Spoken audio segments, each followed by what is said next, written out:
Bismillahirrahmanirrahim. Today we are going to start off our discussion with the next subsection, which is about viruses.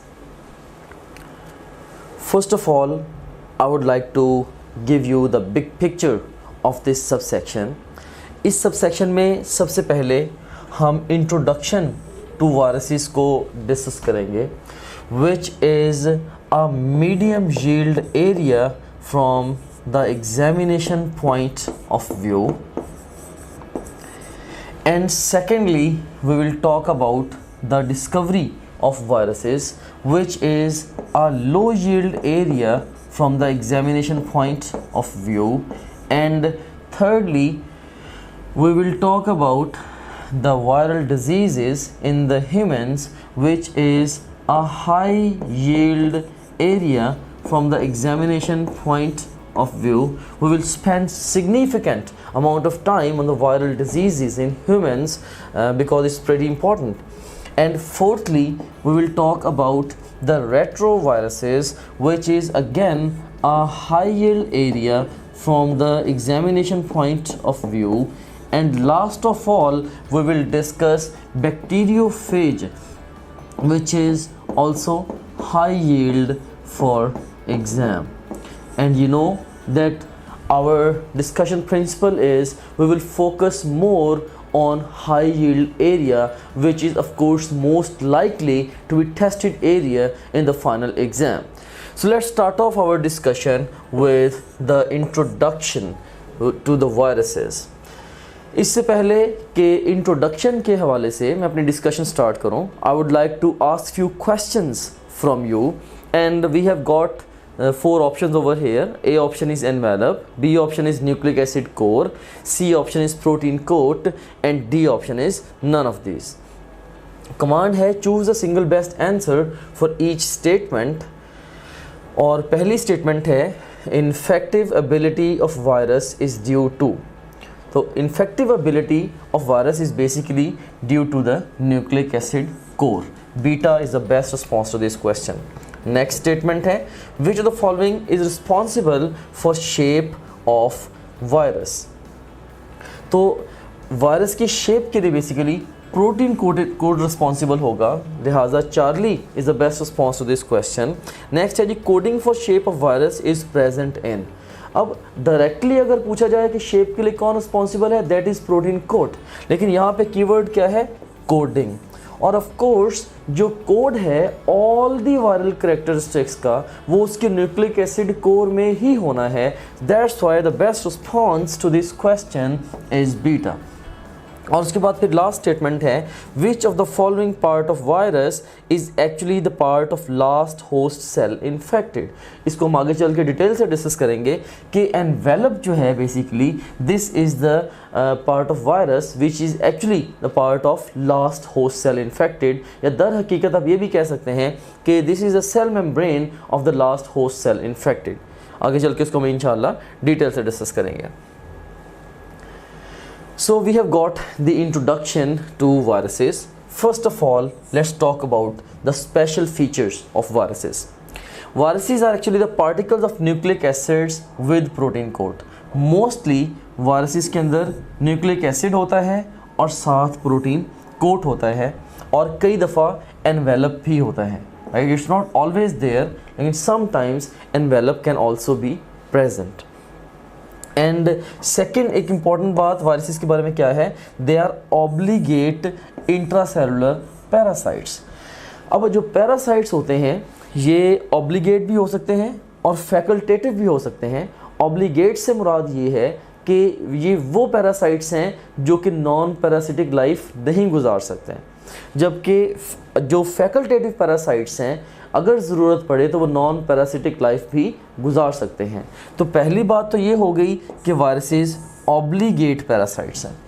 अब secondly viruses intracellular parasites हैं. बहुत सारे parasites ऐसे भी होते हैं जो कि एक्स्ट्रा सेलुलर हैं. फॉर एग्जांपल हमारी गट के अंदर जैसे अगर टेपवर्म है वो एक एक्स्ट्रा सेलुलर पैरासाइट है, लेकिन जो वायरसेस हैं ये इंट्रा सेलुलर पैरासाइट्स हैं. Right, so we know that अगर ये सेल्स के अंदर हैं तो बाय डिफ़ॉल्ट ये एंडो पैरासाइट्स भी होंगे. सो पैरासाइट्स को एक और तरह से हम डिफाइन करते हैं कि एक्टो या एंडो। एक्टो पैरासाइट्स बॉडी से बाहर और एंडो पैरासाइट्स लिविंग थिंग्स की बॉडीज़ के अंदर होते हैं। तो चूंकि ये इंट्रासेलुलरली प्रेजेंट हैं, लिहाजा बाय डिफॉल्ट ये एंडो पैरासाइट्स भी हैं, right. So viruses are obligate intracellular parasites. Parasites को बाय द वे यहाँ पे जस्ट मैं आपको एक लिंक देता चलूँ, इनको हम कई तरीके से क्लासीफाई करते हैं। We can have the obligate and the facultative parasites. Facultative एक हम इस तरह से क्लासीफाई कर सकते हैं।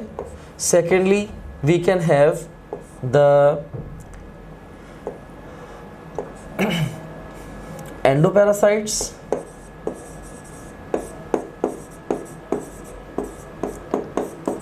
And ectoparasites.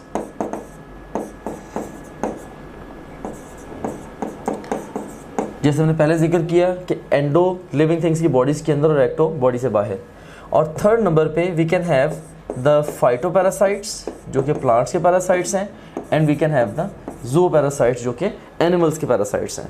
तो वायरसेस के बारे में हमने ये डिस्कस किया। एक तो ये ऑब्लिगेट है, सेकेंडली इंट्रासेलुलर होने की वजह से ये ऑलवेज एंडोपैरासाइट्स हैं, और फाइटो और ज़ूओ ये दोनों हो सकते हैं। सो बहरहाल ये वायरसेस के कुछ स्पेशल फीचर्स थे। अब नेक्स्ट कुछ और इनके बारे में बातें डिस्कस करते हैं। The viruses they are never included in any kingdom.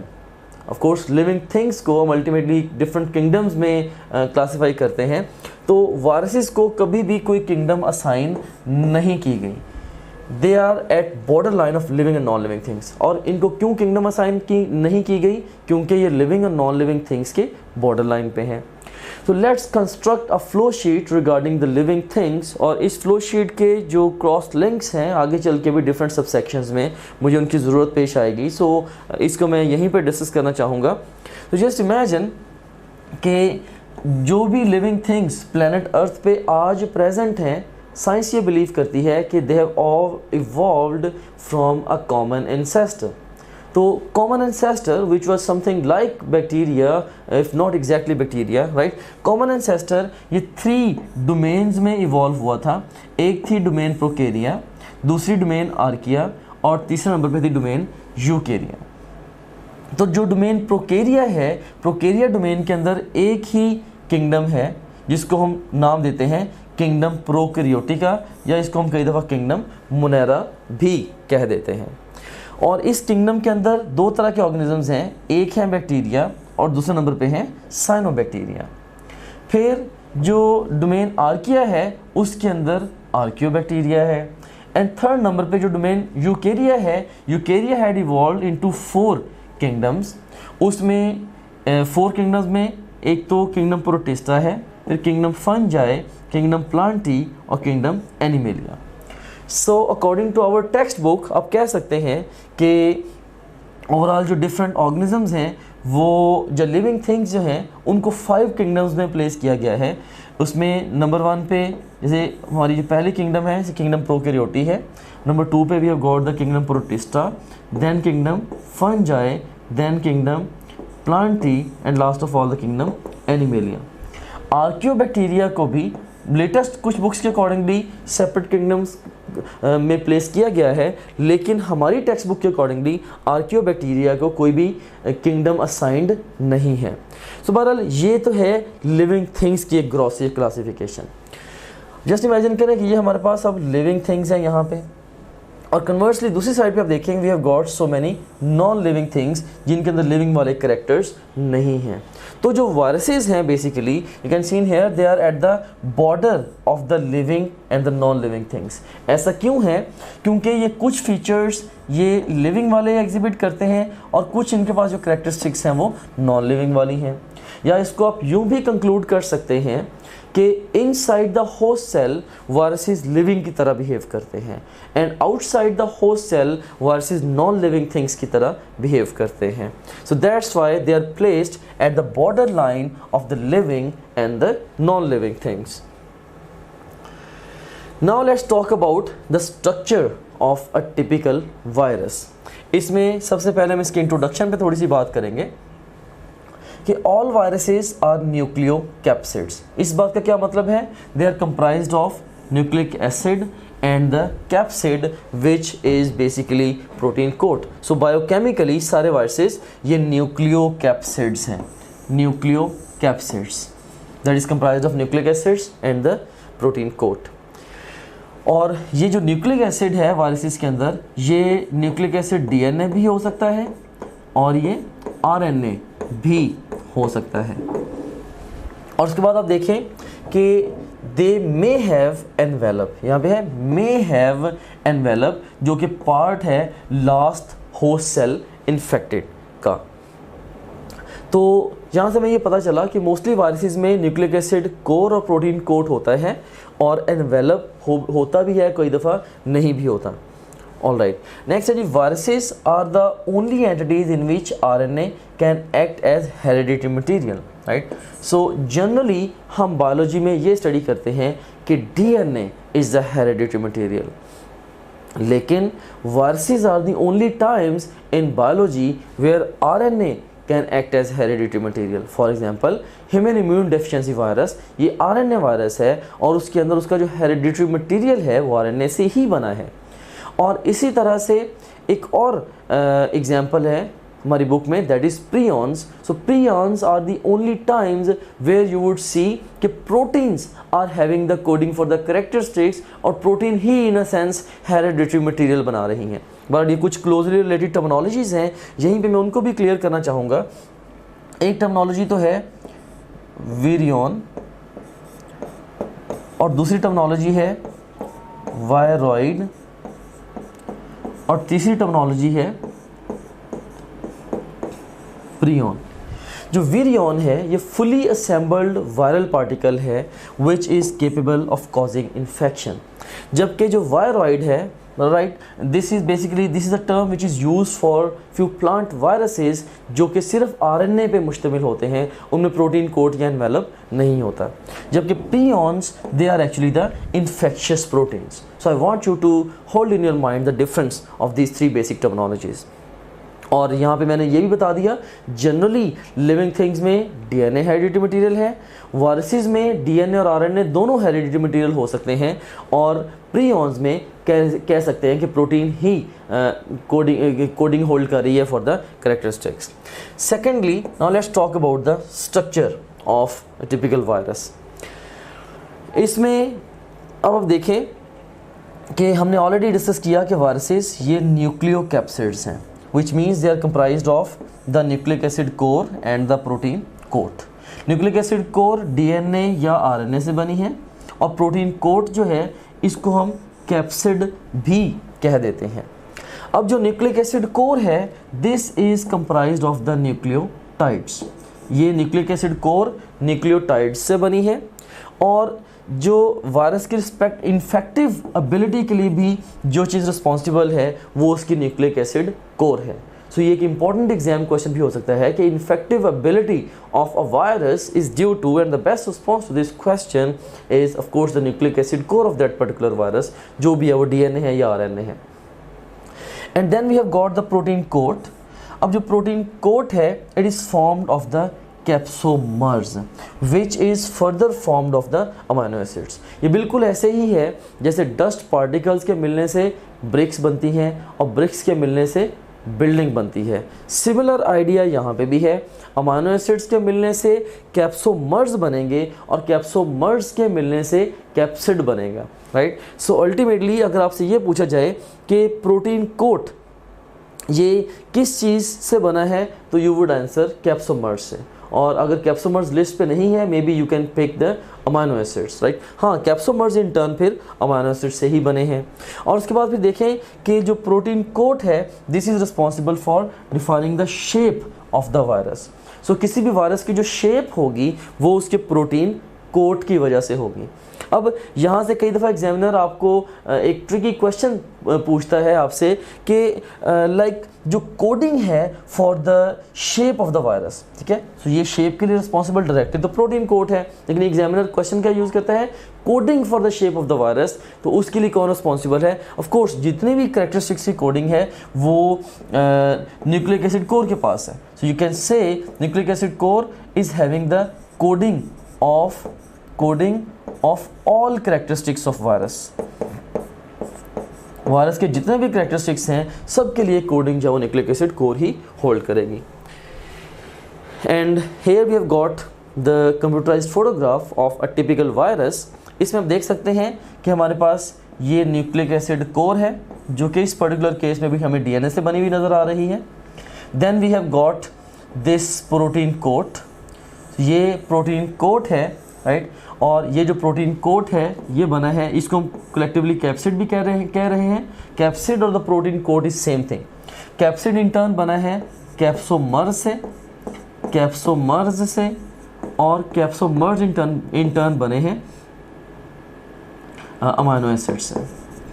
So we have got the nucleic acid core and then we have got the protein coat.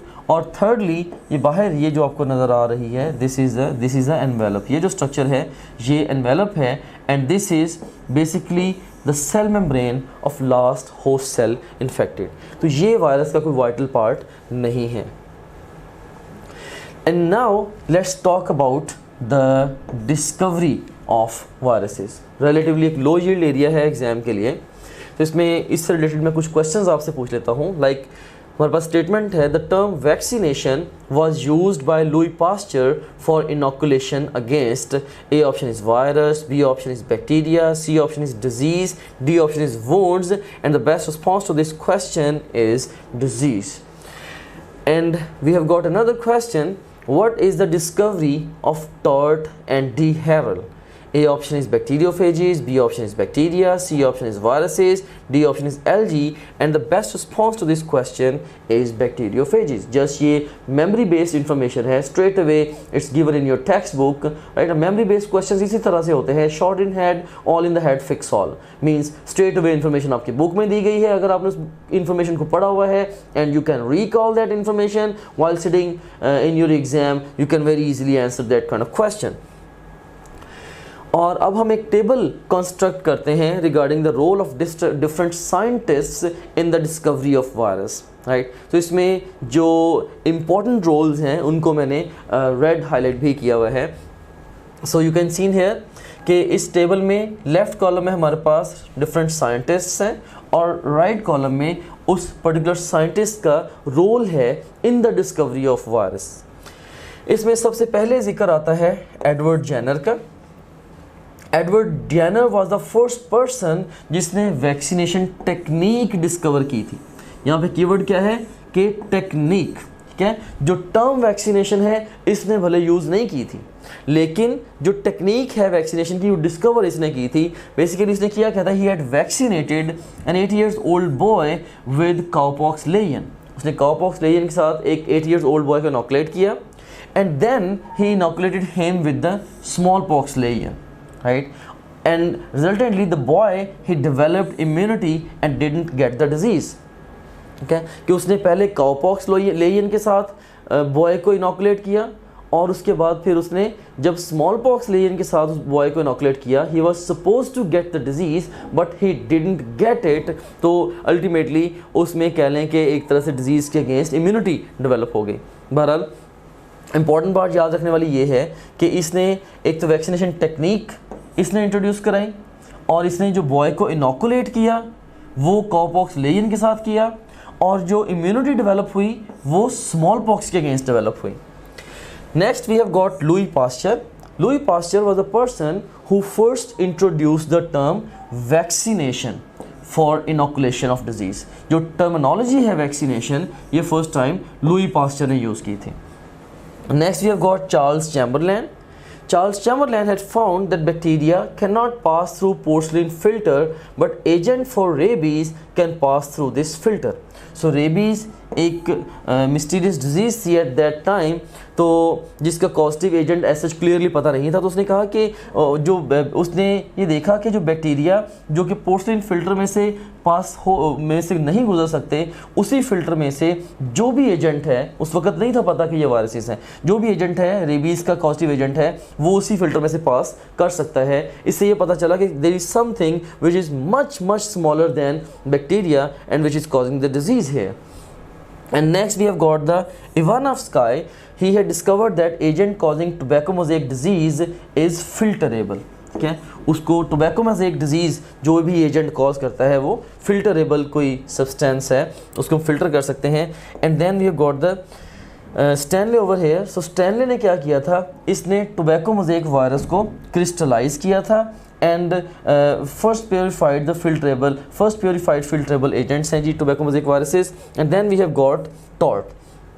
Tort का क्या मेजर रोल है, उसने बैक्टीरियल कॉलोनीज़ में lysis का phenomena जो है इसको observe किया था और उसने साथ ये भी प्रपोज किया था कि lysis can be transferred from one colony to the other colony.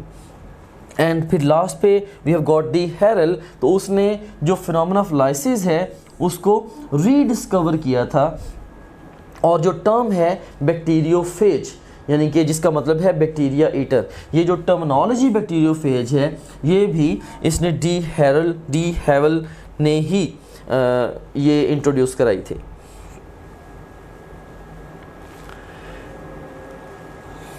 And next we have got the viral diseases in the humans, which is a high yield area from the examination point of view.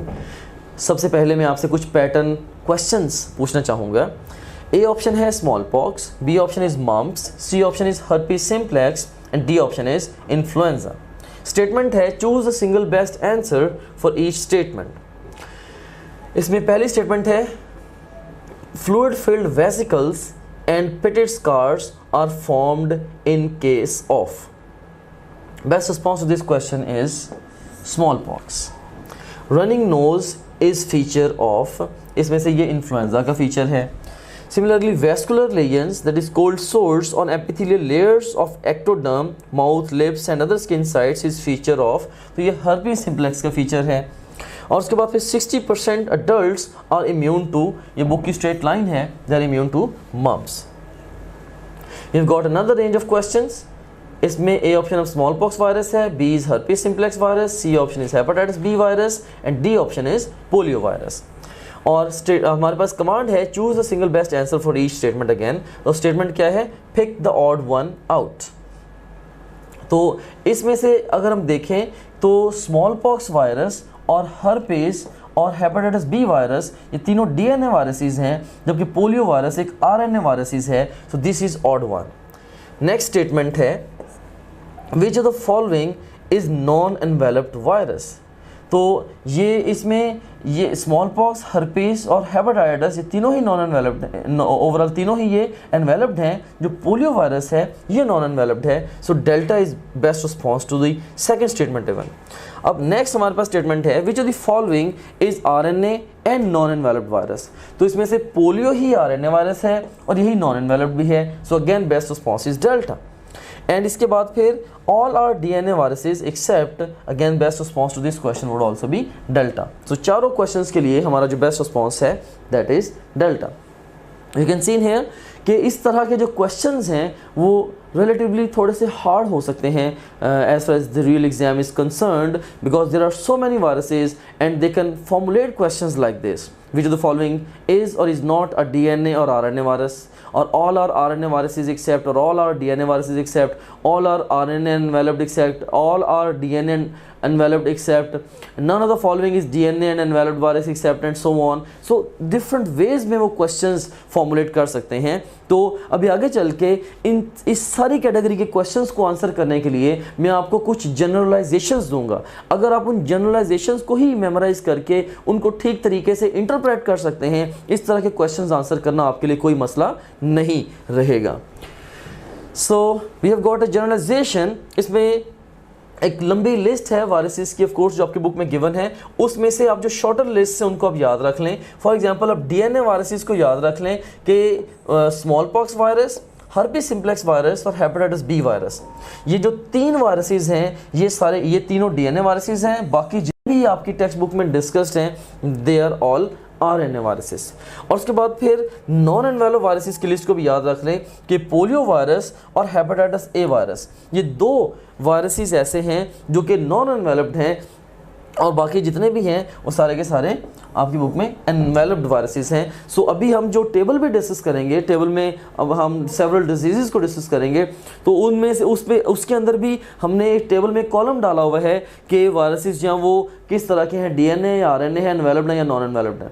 सो हम separately हम हर virus के बारे में ये चीज़ discuss नहीं करेंगे, क्योंकि इस टेबल को भी मैंने इसी जनरलाइजेशन के थ्रू ही कवर किया है कि आपने डीएनए वाले 3 वायरसेस याद रखने हैं और all the rest in the table of ultimately they would be RNA. और इसी तरह से ये पोलियो और हेपेटाइटिस ए ये नॉन एनवेलप्ड है, बाकी जितने भी होंगे इस टेबल के अंदर वो of course by default enveloped होंगे। बहरहाल ये जनरलाइजेशंस आप याद रखिएगा, and ये very important generalizations हैं and they would help you while answering the questions on the real exam.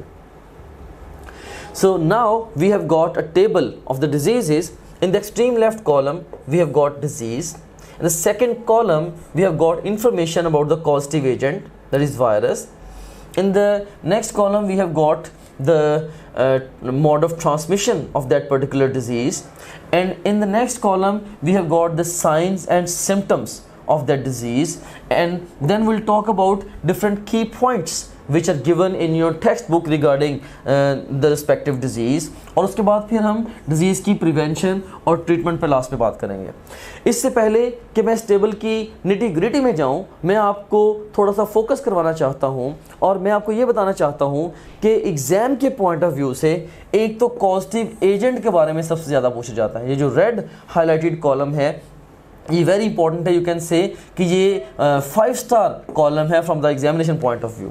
Similarly जो साइंस एंड सिम्टम्स हैं डिजीज़ के, सो ये भी कह सकते हैं आपके, ये भी 5 स्टार एरिया है from the examination point of view कि एग्ज़ाम कई दफ़ा साइंस सिम्टम्स दे के डिजीज़ या डिजीज़ दे के उसके साइंस सिम्टम्स ऑप्शन में पूछ लेता है। सो इस कॉलम को भी आपने वेरी केयरफुली प्रिपेयर करना है। और उसके बाद फिर जो की पॉइंट्स हैं ये भी आप कह सकते हैं कि ये 3 स्टार एरिया है from the examination point of view. कुछ स्ट्रेट मेमोरी बेस्ड चीज़ें आपकी बुक में उनके बारे में लिखी गई हैं रिस्पेक्टिव डिजीज़ के बारे में। सो आई वांट यू कि आप वो भी मेमोराइज कर लें। बाकी जो ट्रांसमिशन है relatively rarely exam mode of transmission को टेस्ट करता है। प्रिवेंशन के बारे में भी रिलेटिवली कम बात होती है और ट्रीटमेंट ऑलमोस्ट वो आपसे कभी भी नहीं पूछते। सो ये रिलेटिवली लो यील्ड हेडिंग्स हैं from the examination point of view. Now let's talk about different viral diseases one by one. सबसे पहले हमारे पास जो डिजीज़ है that is the small pox, and you can seen hair कि जैसे हमने पहले जनरलाइजेशन के अंदर भी देखा कि डीएनए एनवेलप्ड वायरस है और ये लार्जेस्ट नोन वायरस भी है। सो आपने स्मॉल पॉक्स के बारे में ये याद रखना है कि ये लार्जेस्ट नोन वायरस है। ये एक इम्पॉर्टेंट फैक्ट हो सकता है जो कि एग्जाम में भी टेस्ट किया जाए। उसके बाद इसकी जो फिर ट्रांसमिशन होती है वो डायरेक्ट कांटेक्ट के ज़रिए भी होती है और एयरबॉर्न भी होती है। जो स्मॉल पॉक्स डिजीज़ है बेसिकली ये स्किन को अफेक्ट करती है, राइट। सो स्किन के ऊपर इसमें डिफरेंट लेयर्स बनते हैं और अगर एक डिजीज़ इंडिविजुअल की स्किन एक हेल्दी इंडिविजुअल की स्किन के साथ इन कांटेक्ट आएगी, इससे डिजीज़ हेल्दी इंडिविजुअल में ट्रांसमिट हो सकती है। और कई दफ़ा अगर दोनों इंडिविजुअल्स यानी कि एक डिजीज़ इंडिविजुअल और हेल्थी इंडिविजुअल ये सेम एनवायरनमेंट में प्रेजेंट हैं तो इवन एयर के अलॉन्ग भी ये वायरस ट्रांसमिट हो सकता है। और इसके साइंस सिम्टम्स में अगर आप देखें तो इसमें होता ये है, स्किन के ऊपर सबसे पहले फ्लूइड फिल्ड वेजिकल्स बनते हैं। ये वेजिकल बना जैसे स्किन के ऊपर, ये लाइन स्किन को रिप्रेजेंट कर रही है, इसके अंदर फ्लूइड है, सो फ्लूइड फिल्ड वेजिकल्स बनते हैं और ग्रेजुअली वो जो फ्लूइड है उसमें वो gradually it takes form of the pus. अब हम इस वेजिकल को पस्ट्यूल कह देते हैं, now it has become the pustule, right. और उसके बाद फिर अल्टीमेटली जब ये पस्ट्यूल रप्चर होगा it would leave the pitted sacs और स्कार्स यू कैन से, जिनको हम पॉक्स बोलेंगे, POCKS पॉक्स। इसीलिए इस डिजीज़ को नाम दिया गया है स्मॉल पॉक्स, राइट। सो इसके अंदर पहले नंबर पे फ्लूइड फिल्ड वेजिकल्स, उससे फिर पस्ट्यूल्स, उसकी रप्चरिंग से फिर स्मॉल पॉक्स बनेंगे या पिटेड स्कार्स बनेंगे। सो this is about the science and symptoms of the small pox. अब नेक्स्ट इसके कुछ की पॉइंट्स हैं कि पास्ट में इस डिजीज़ ने बहुत वास्ट एरियाज़ को अफेक्ट किया है, ये एपिडेमिक रही है इन पास्ट। लेकिन गुड न्यूज़ ये है because of the extensive vaccination programmes 1980 में ये जो डिजीज़ है इसको प्लैनेट अर्थ से इरेडिकेट कर दिया गया था। 1980 के बाद कोई भी न्यू केस रिपोर्ट नहीं हुआ and this is because of the extensive vaccination programmes. तो इसका मतलब ये हुआ कि इसके लिए बड़ी इफेक्टिव वैक्सीन भी अवेलेबल है। सच ट्रीटमेंट इसकी not applicable and not related to us, तो इसको हमें डिस्कस करने की ज़रूरत नहीं है। Now let's talk about the herpes simplex type 1. Basically herpes simplex virus भी ये DNA एंड एनवेलप्ड वायरस ही है और इसकी जो ट्रांसमिशन है वो भी डायरेक्ट कांटेक्ट से ही होती है। और इसके साइन सिम्टम्स में you can see in here vesicular lesions होते हैं जिन्हें कोल्ड सोर्स भी कहते हैं on the epithelial layers of ectoderm, specifically mouth, lips and other skin sites को ये वायरस चाहिए इन्वॉल्व करता है। और थोड़ा सा अगर मैं फर्दर एलेबोरेट करूं इसके herpes simplex इन्फेक्शन को तो बेसिकली ये पिंक कलर के ओवरऑल ये कहने के ब्लिस्टर्स होते हैं जो कि मोस्टली स्किन को इन्वॉल्व करते हैं या इवन म्यूकस मेम्ब्रेन्स को भी इन्वॉल्व करते हैं। और इनके बारे में एक यूनिक सा फीचर ये है कि they never cross the mid line, right. अगर फर्स्ट करें कि हर्पीस का अगर इन्फेक्शन है तो अगर ये बॉडी की मिड लाइन है तो मिड लाइन को कभी भी क्रॉस ये नहीं करेगा। अगर या तो ब्लिस्टर्स जिसे टोटली बॉडी के राइट हाफ पे होंगे या लेफ्ट हाफ पे होंगे। So pink colour blisters because of extensive vascularisation of course and never crossing the mid line. So ये एक कैरेक्टरिस्टिक फीचर है इसका herpes simplex का। और उसमें ये नेचुरली अकरिंग डिजीज़ है मैन काइंड की और इसको हम ओरल herpes भी बोलते हैं और इसकी प्रिवेंशन जो है दैट इज़ नॉट रिक्वायर्ड और एंटीवायरल्स की मदद से वायरल इसको हम ट्रीट करते हैं। और next we have got the herpes simplex type 2 disease. तो इसके लिए भी जो वायरस है that is DNA and enveloped virus और and this is caused by the HSV type 2 of course. और इसकी ट्रांसमिशन भी डायरेक्ट कांटेक्ट से होती है, ऑफ कोर्स सेक्सुअल कांटेक्ट से होती है, राइट। और उसके बाद फिर इसमें होता क्या है, वॉर्टी लेयर्स बनते हैं, source and ulcers on the genitalia, right. So genitalia पे मेल्स हैं या फीमेल्स हैं उनके जेनिटेलिया पे वॉर्टी लेयर्स बनते हैं और सोर्स अल्सर्स वगैरह बनते हैं। और इवन ये जो इन्फेंट्स हैं उनकी आइज़ और सेंट्रल नर्वस सिस्टम को भी ये herpes इन्फेक्ट कर सकता है, ये डिजीज़ या कह सकते हैं इफेक्ट कर सकती है। इसको हम सिंपल लैंग्वेज में जेनिटल herpes भी कहते हैं। और इसकी जो प्रिवेंशन है वो हमारे एग्जाम के स्कोप से बाहर है, बट इसको भी हम एंटीवायरल्स की मदद से ट्रीट करते हैं। अब ये कह सकते हैं कि इनकी प्रिवेंशन के लिए अगर आप डॉक्यूमेंट करना ही चाहें तो अवॉइडेंस इन दोनों herpes की प्रिवेंशन के लिए avoidance is the best way to prevent this disease. अब यहाँ पे इंपॉर्टेंट और हाई यील्ड फैक्ट आप देखें ये है कि जो ओरल herpes है, oral herpes this is caused by the herpes simplex type 1 virus, जबकि जो जेनिटल herpes है this is caused by the herpes simplex type 2 virus.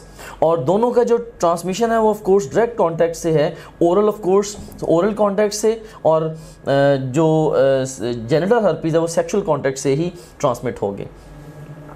And next you can seen here, ये हमारे पास ओवरऑल ये smallpox virus की photograph है left half पे, और राइट हाफ पे स्मॉल पॉक्स की जो विक्टिम है वो दिखाई गई है। You can see the different pitted scars on the skin of this particular patient. और उसके नेक्स्ट आप देखें कि ये herpes simplex वायरस है और ये आप देख सकते हैं कि herpes का ये इन्फेक्शन है। तो ये लेयन ये इतना रेड, ये इतना पिंक कलर का क्यों है, because of the extensive vascularization there.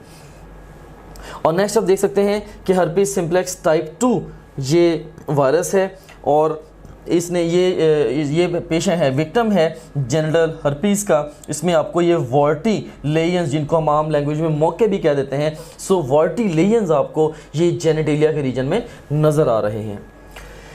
And then we have got the next disease which is influenza. Influenza का जो वायरस है वो even according to our generalization भी वो RNA एंड एनवेलप्ड वायरस है।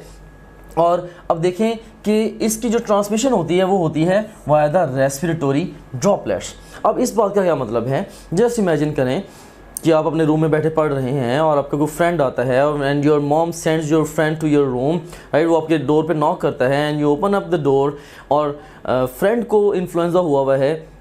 Maybe the moment you open the door तो वो एकदम से स्नीज करता है ऑन योर फेस, तो a mist of droplets it would travel to your face and ultimately जो वायरस है इन्फ्लुएंजा का, अगर उसमें जो इन्फ्लुएंजा वायरल इन्फ्लुएंजा है तो वायरस इन्फ्लुएंजा का वो आप तक ट्रांसमिट हो जाएगा and you will also get the disease. या इसी तरह से आप पढ़ने के लिए कॉलेज जाते हैं एंड किसी फ्रेंड को इन्फ्लुएंजा है, यू शेक, वो फ्रेंड अपने हैंड से नोज़ को क्लीन करता है and then you shake hand with that particular friend, और उसके बाद सम हाउ आपके अपने हैंड से अगेन आप आपके नोज़ तक ये वायरस जो है ट्रांसमिट हो सकता है एंड सो ऑन, राइट। सो इसको हम बोलते हैं रेस्पिरेटरी ड्रॉपलेट है। सो स्नीजिंग, कफिंग वगैरह से जो रेस्पिरेटरी ड्रॉपलेट है ये एक पेशेंट से हेल्थी इंडिविजुअल तक ट्रांसफ़र होते हैं। और इसके साइन सिम्टम में क्या क्या है, इसमें एक तो फीवर हो सकता है, और उसके बाद फिर हेडेक पेशेंट्स में डेवलप हो सकता है, और उसके बाद फिर रनिंग नोज़ है। रनिंग नोज़ से ये मुराद नहीं है कि पंजाबी में जो नक लथ के पास जाता है, लाइक रनिंग नोज़ से मुराद ये है कि basically nose is producing lots and lots of secretions, right. So this is running nose. और ये भी ओवरऑल एपिडेमिक ही है, और उसके बाद फिर इसके लिए वैक्सीन भी अवेलेबल है, भले वो हाईली इफेक्टिव नहीं है, और उसकी जो ट्रीटमेंट है वो सिम्टम्स के अकॉर्डिंगली होती है कि जो सिम्टम्स आए, लाइक फीवर है तो फीवर ब्रेकिंग ड्रग दे दी, हेडेक है तो pain relieving drug they the, and इसी तरह से सिक्रीशंस को कम करने के लिए कोई डिफरेंट ड्रग्स दे दी। सो सिम्टोमेटिक इसकी ट्रीटमेंट होती है। And then we have got the next disease which is mumps. इसका जो वायरस है वो RNA एंड एनवेलप्ड वायरस है, और ये वायरस जो है ये पैरामिक्सो वायरस, एक फैमिली है वायरस इसकी, ये उससे बिलोंग करता है। अच्छा, मम्प्स और मीजल्स, इन दोनों के कॉजेटिव एजेंट को हम इकट्ठा डिस्कस करते हैं। Of course mumps is caused by the mumps virus and measles is caused by the measles virus. दोनों के वायरसेस RNA एंड एनवेलप्ड हैं, and both these viruses they belong to the same family which is the paramyxo virus family और viruses. अब इन दोनों के जो transmission का जो वे है वो भी कंपेरेबल है इन दोनों डिजीज़ का, मम्प्स और मीजल्स का। यू कैन सीन हेयर कि जो मम्प्स है और मीजल्स हैं, ये दोनों ही रेस्पिरेटरी ड्रॉपलेट से स्प्रेड होते हैं, जैसा कि हमने पहले इन्फ्लुएंजा के लिए भी डिस्कस किया। और साइन सिम्टम्स के हवाले से देखें कि मम्प्स और मीजल्स के जो साइन सिम्टम्स हैं दे आर डिफरेंट। तो मम्प्स में एक तो फीवर डेवलप हो सकता है, सेकेंडली हेडेक डेवलप हो सकता है, और इसका जो करेक्टरिस्टिक यूनिक फीचर है जिसके बगैर रियल एग्जाम में कभी भी इसका मम्प्स का सिनेरियो कंप्लीट नहीं होगा, वो है स्लाइवरी ग्लैंड स्वेलिंग। तो इसमें बाइलेटरल दोनों तरफ ये जो पैरोटिड ग्लैंड्स हैं या स्लाइवरी ग्लैंड्स हैं, बाइलेटरल पैरोटिड्स की स्वेलिंग होती है मम्प्स में। इसीलिए हम इसको कई दफ़ा कॉमन लैंग्वेज में कन पेड़े भी बोलते हैं इस डिजीज़ को। और ये हाईली कंटेजियस डिजीज़ है, मतलब कि एक इंडिविजुअल से दूसरे इंडिविजुअल को लग जाती है, लेकिन 60% जो अडल्ट होते हैं they are already immune to this particular disease. और इसके लिए भी बड़ी इफेक्टिव वैक्सीन अवेलेबल है, और ट्रीटमेंट ऐसे पेशेंट के लिए सपोर्टिव होती है। अगर कोई if it gets the disease mumps, उसको हम सपोर्टिव ट्रीटमेंट देते हैं, लाइक उसको हाइड्रेशन उसको अच्छी देते हैं, लाइक इस तरह से फीवर है तो फीवर के लिए ड्रग दे देते हैं, हेडेक के लिए ड्रग दे देते हैं, right, and so on, and अच्छी डाइट देते हैं, and with the passage of time patient खुद ही रिकवर कर जाता है। फिर मीजल्स के हवाले से अगर फर्दर बात करें तो इसमें एक तो कफ है associated with the body rash. ये जो क्लासिक कॉम्बिनेशन है ये एग्जाम कॉम्बिनेशन है। एग्जाम आपसे क्वेश्चन पूछेगा, cough associated with the generalised body rash characterises which of the following disease. तो इसके लिए देखें बेस्ट रिस्पॉन्स क्या होगा इस क्वेश्चन का, it has to be measles. So cough and body rash ये यूनिक कॉम्बिनेशन है फॉर मीजल्स। बच्चों में प्रेटी कॉमन है, और अगर कोई इंडिविजुअल एक दफ़ा ये डिजीज़ अक्वायर कर ले फिर उसके अगेंस्ट वो इम्यूनिटी डेवलप कर लेता है। इसके अगेंस्ट भी वैक्सीन अवेलेबल है, और इसके लिए भी जो ट्रीटमेंट है वो सपोर्टिव ही होती है। अब इसमें आप देख सकते हैं जैसे ये इन्फ्लुएंजा वायरस है, और ये इस फोटोग्राफ में राइट हैंड साइड पे ये इन्फ्लुएंजा विक्टिम है, एंड यू सीन हियर कि जब ये कफ कर रहा है तो एक मिस्ट ऑफ ड्रॉपलेट्स जो है वो इसके मुंह से बाहर निकल रही है। और अगर कोई हेल्दी इंडिविजुअल इसको फेस करेगा ऑफ कोर्स तो there is a good chance कि वो भी इस डिजीज़ को अक्वायर कर लेगा। अब इसी तरह से अब मम्प्स का ये वायरस है, और आप देख सकते हैं कि ये इसमें आपको ओवरऑल जो है ना बायलैटरल ये इसकी पैरोटिड्स की स्वेलिंग नज़र आ रही है। सो ये मम्प्स का विक्टिम है। सिमिलरली अब देखें कि ये मीजल्स का वायरस है, और इसमें हमने क्या पढ़ा था कि generalised body rash associated with cough. तो ये जनरलाइज्ड बॉडी रैश आपको नज़र आ रहा है। सो ये मीजल्स का विक्टिम है पेशेंट। और उसके बाद फिर नेक्स्ट हमारे पास डिजीज़ है पोलियो। और पोलियो जो है इसका जो वायरस ये RNA नॉन एनवेलप्ड वायरस है, और ये स्मॉलेस्ट नोन वायरस है। सो पोलियो के बारे में दो यूनिक बातें आपने याद रखनी है, एक ये स्मॉलेस्ट नोन वायरस भी है, और सेकेंडली ये सुफेरिकल वायरस है, यानी कि इसका जो कैप्सिड है या जो इसका प्रोटीन कोट है वो सुफेरिकल है। एग्जाम इन दोनों क्वेश्चंस को इस तरह से पूछ सकता है, like which of the following is the smallest known virus, and best response would B polio, and which of the following virus has got spherical capsid. तो आपकी बुक में जो डिस्कस डिफरेंट, या भी हमने टेबल में डिफरेंट वायरसेस को discuss किया है, उनमें से ये वाहिद है जिसका कैप्सिड स्फेरिकल है। सो इसलिए इन दोनों स्टेटमेंट्स के लिए आंसर क्या होगा, पोलियो। अब नेक्स्ट है जी ट्रांसमिशन। इसकी ट्रांसमिशन जब वो फीको ओरल राउट होती है। फीको ओरल राउट को मैं थोड़ा सा एक्सप्लेन करना चाहूँगा, क्योंकि आगे चल के अभी हमारे डिफरेंट हेपेटाइटिस भी हैं जो कि फीको ओरल राउट से स्प्रेड होते हैं। तो फीको ओरल राउट से मुराद क्या है कि एक इंडिविजुअल यानी कि जो पेशेंट है, जो डिजीज इंडिविजुअल है, वो अपने फीसिस के साथ वायरस को सिक्रीट करेगा और जो हेल्थी इंडिविजुअल है वो अपनी फूड के साथ इसको इंजेस्ट करेगा, राइट। सो अपनी फूड के साथ वो इसको इंजेस्ट करेगा। फॉर एग्जांपल, अगर गॉड फॉरबिड एक बच्चा है वो पोलियो से विक्टिमाइज हो गया है, तो पोलियो के इनिशियल सिम्टम्स में से डायरिया भी एक सिम्टम है, और वो जो लूज स्टूल पास करेगा समहाउ, अगर वो जो लूज स्टूल है वो वाटर को कंटेमिनेट करता है, एंड समहाउ जैसे विलेजेस में कई दफ़ा प्रैक्टिसेस होती हैं कि डर्टी वाटर के साथ अगर कोई लेडी है जो कि बर्तन धो रही है, सो समहाउ वो जो वायरस है ऑफ कोर्स वो बर्तन पे चला जाएगा, और उस बर्तन को यूज़ करते हुए अगर किसी हेल्दी बेबी को भी फीड किया जाएगा, there is a pretty good chance कि ये जो वायरस है ये उस डिजीज इंडिविजुअल से हेल्दी बेबी में ट्रांसमिट हो जाएगा। सो इसको हम बोलते हैं ये फीको ओरल ट्रांसमिशन है, मतलब एक बच्चे ने अपने फेसिस के अलोंग वायरस को सिक्रीट किया या एक्सक्रीट किया, और उस वायरस ने दूसरे बच्चे की वो वायरस दूसरे बच्चे की फूड के थ्रू आप कह लें कि उसकी बॉडी में एंटर हुआ। सो ये फीको ओरल राउट ऑफ ट्रांसमिशन है, जिसको इस फोटोग्राफ के जरिए भी एक्सप्लेन किया गया है। You can see here this is faeco oral route. और इसी तरह से अब देखें कि इसके साइन सिम्टम्स में पैरालिसिस है, और इसको आप कह लें कि ये यूनिलैटरल पैरालिसिस होता है, राइट। कि अमूमन जो पोलियो है ये एक साइड के आर्म को या एक साइड के लेग को या एक साइड के आर्म और लेग दोनों को ये इन्वॉल्व करता है। सो ये दोनों साइड्स पे इन्वॉल्व नहीं करता। सो ये यूनिलैटरल पैरालिसिस होगा। इसको हम पोलियोमाइलाइटिस भी बोलते हैं, क्यों इसमें इन्फ्लेमेशन होती है स्पाइनल कॉर्ड की। तो ये करेक्टरिस्टिक फीचर है इसका पोलियोमाइलाइटिस का कि इसको मतलब पोलियो को बेसिकली पोलियोमाइलाइटिस भी कई दफ़ा इसको बोल देते हैं कि इसमें इन्फ्लेमेशन होती है। Myelo actually is pertaining to the spinal cord, you can say. So inflammation of spinal cord की वजह से इसको पोलियोमाइलाइटिस भी कह देते हैं। ये चाइल्डहुड में प्रेटी कॉमन है। इसका अल्टरनेटिव नेम पोलियोमाइलाइटिस है, जैसे हमने डिस्कस किया। और इसके लिए जो वैक्सीन है वो बड़ी इफेक्टिव वैक्सीन अवेलेबल है अभी वर्ल्ड वाइड, खासतौर पर डेवलपिंग कंट्रीज़ में different vaccination programs they are being run and they are trying to get rid of this disease as well. जैसे पहले स्मॉल पॉक्स को इरेडिकेट किया, अभी पोलियो के बारे में हम कह सकते हैं कि ये भी ऑलमोस्ट इस प्लेनेट से at the verge of eradication है। सो इसके लिए जो वैक्सीन है वो लाइव अटेन्यूएटेड वायरसेस भी हो सकते हैं या किल्ड वायरसेस भी हो सकते हैं। हाँ, once a patient gets disease, vaccine का जो रोल है वो डिजीज़ को प्रिवेंट करने में, यानी कि रियल वायरस के साथ एक्सपोजर से पहले अगर वैक्सीन बेबी को दे दी, पेशेंट को दे दी तो या इंडिविजुअल को दे दी तो वो डिजीज़ डेवलप नहीं करेगा। लेकिन अगर एक दफ़ा रियल वायरस ऑन बोर्ड आ गया, अब of course that particular baby is going to develop the disease, and once उसने अगर डिजीज़ एक्वायर कर ली, there is nothing much we can do about this disease. उसमें फिर ऑफ कोर्स वो पैरालाइज हो जाएगा, उसमें यूनिलैटरल पैरालिसिस डेवलप होगा, और इसके लिए फिजियोथेरेपी की मदद से हम उस पेशेंट को थोड़ा बहुत हेल्प आउट कर सकते हैं, but there is nothing much we can do about this disease.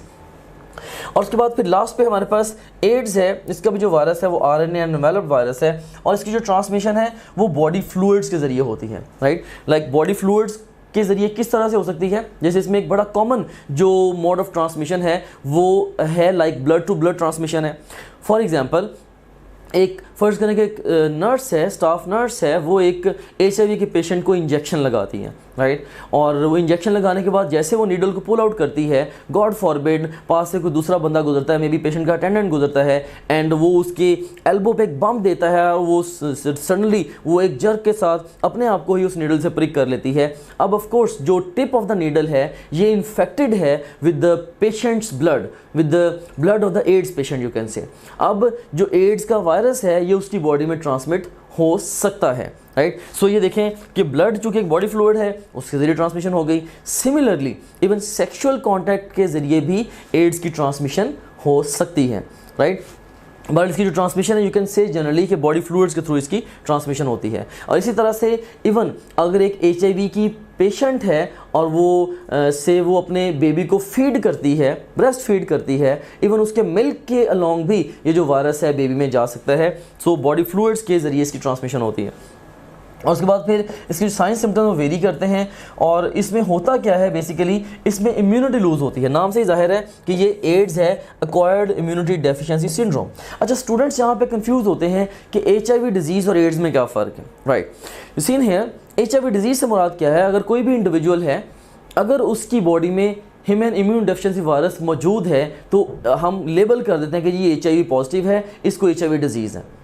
खुदा न खास्ता अगर आज एक इंडिविजुअल ने HIV को अक्वायर किया है या आज उसकी बॉडी में अगर वो एंटर हुआ है तो मे बी तकरीबन 20 साल लगेंगे उसमें फुल ब्लोन एड्स डेवलप होने में।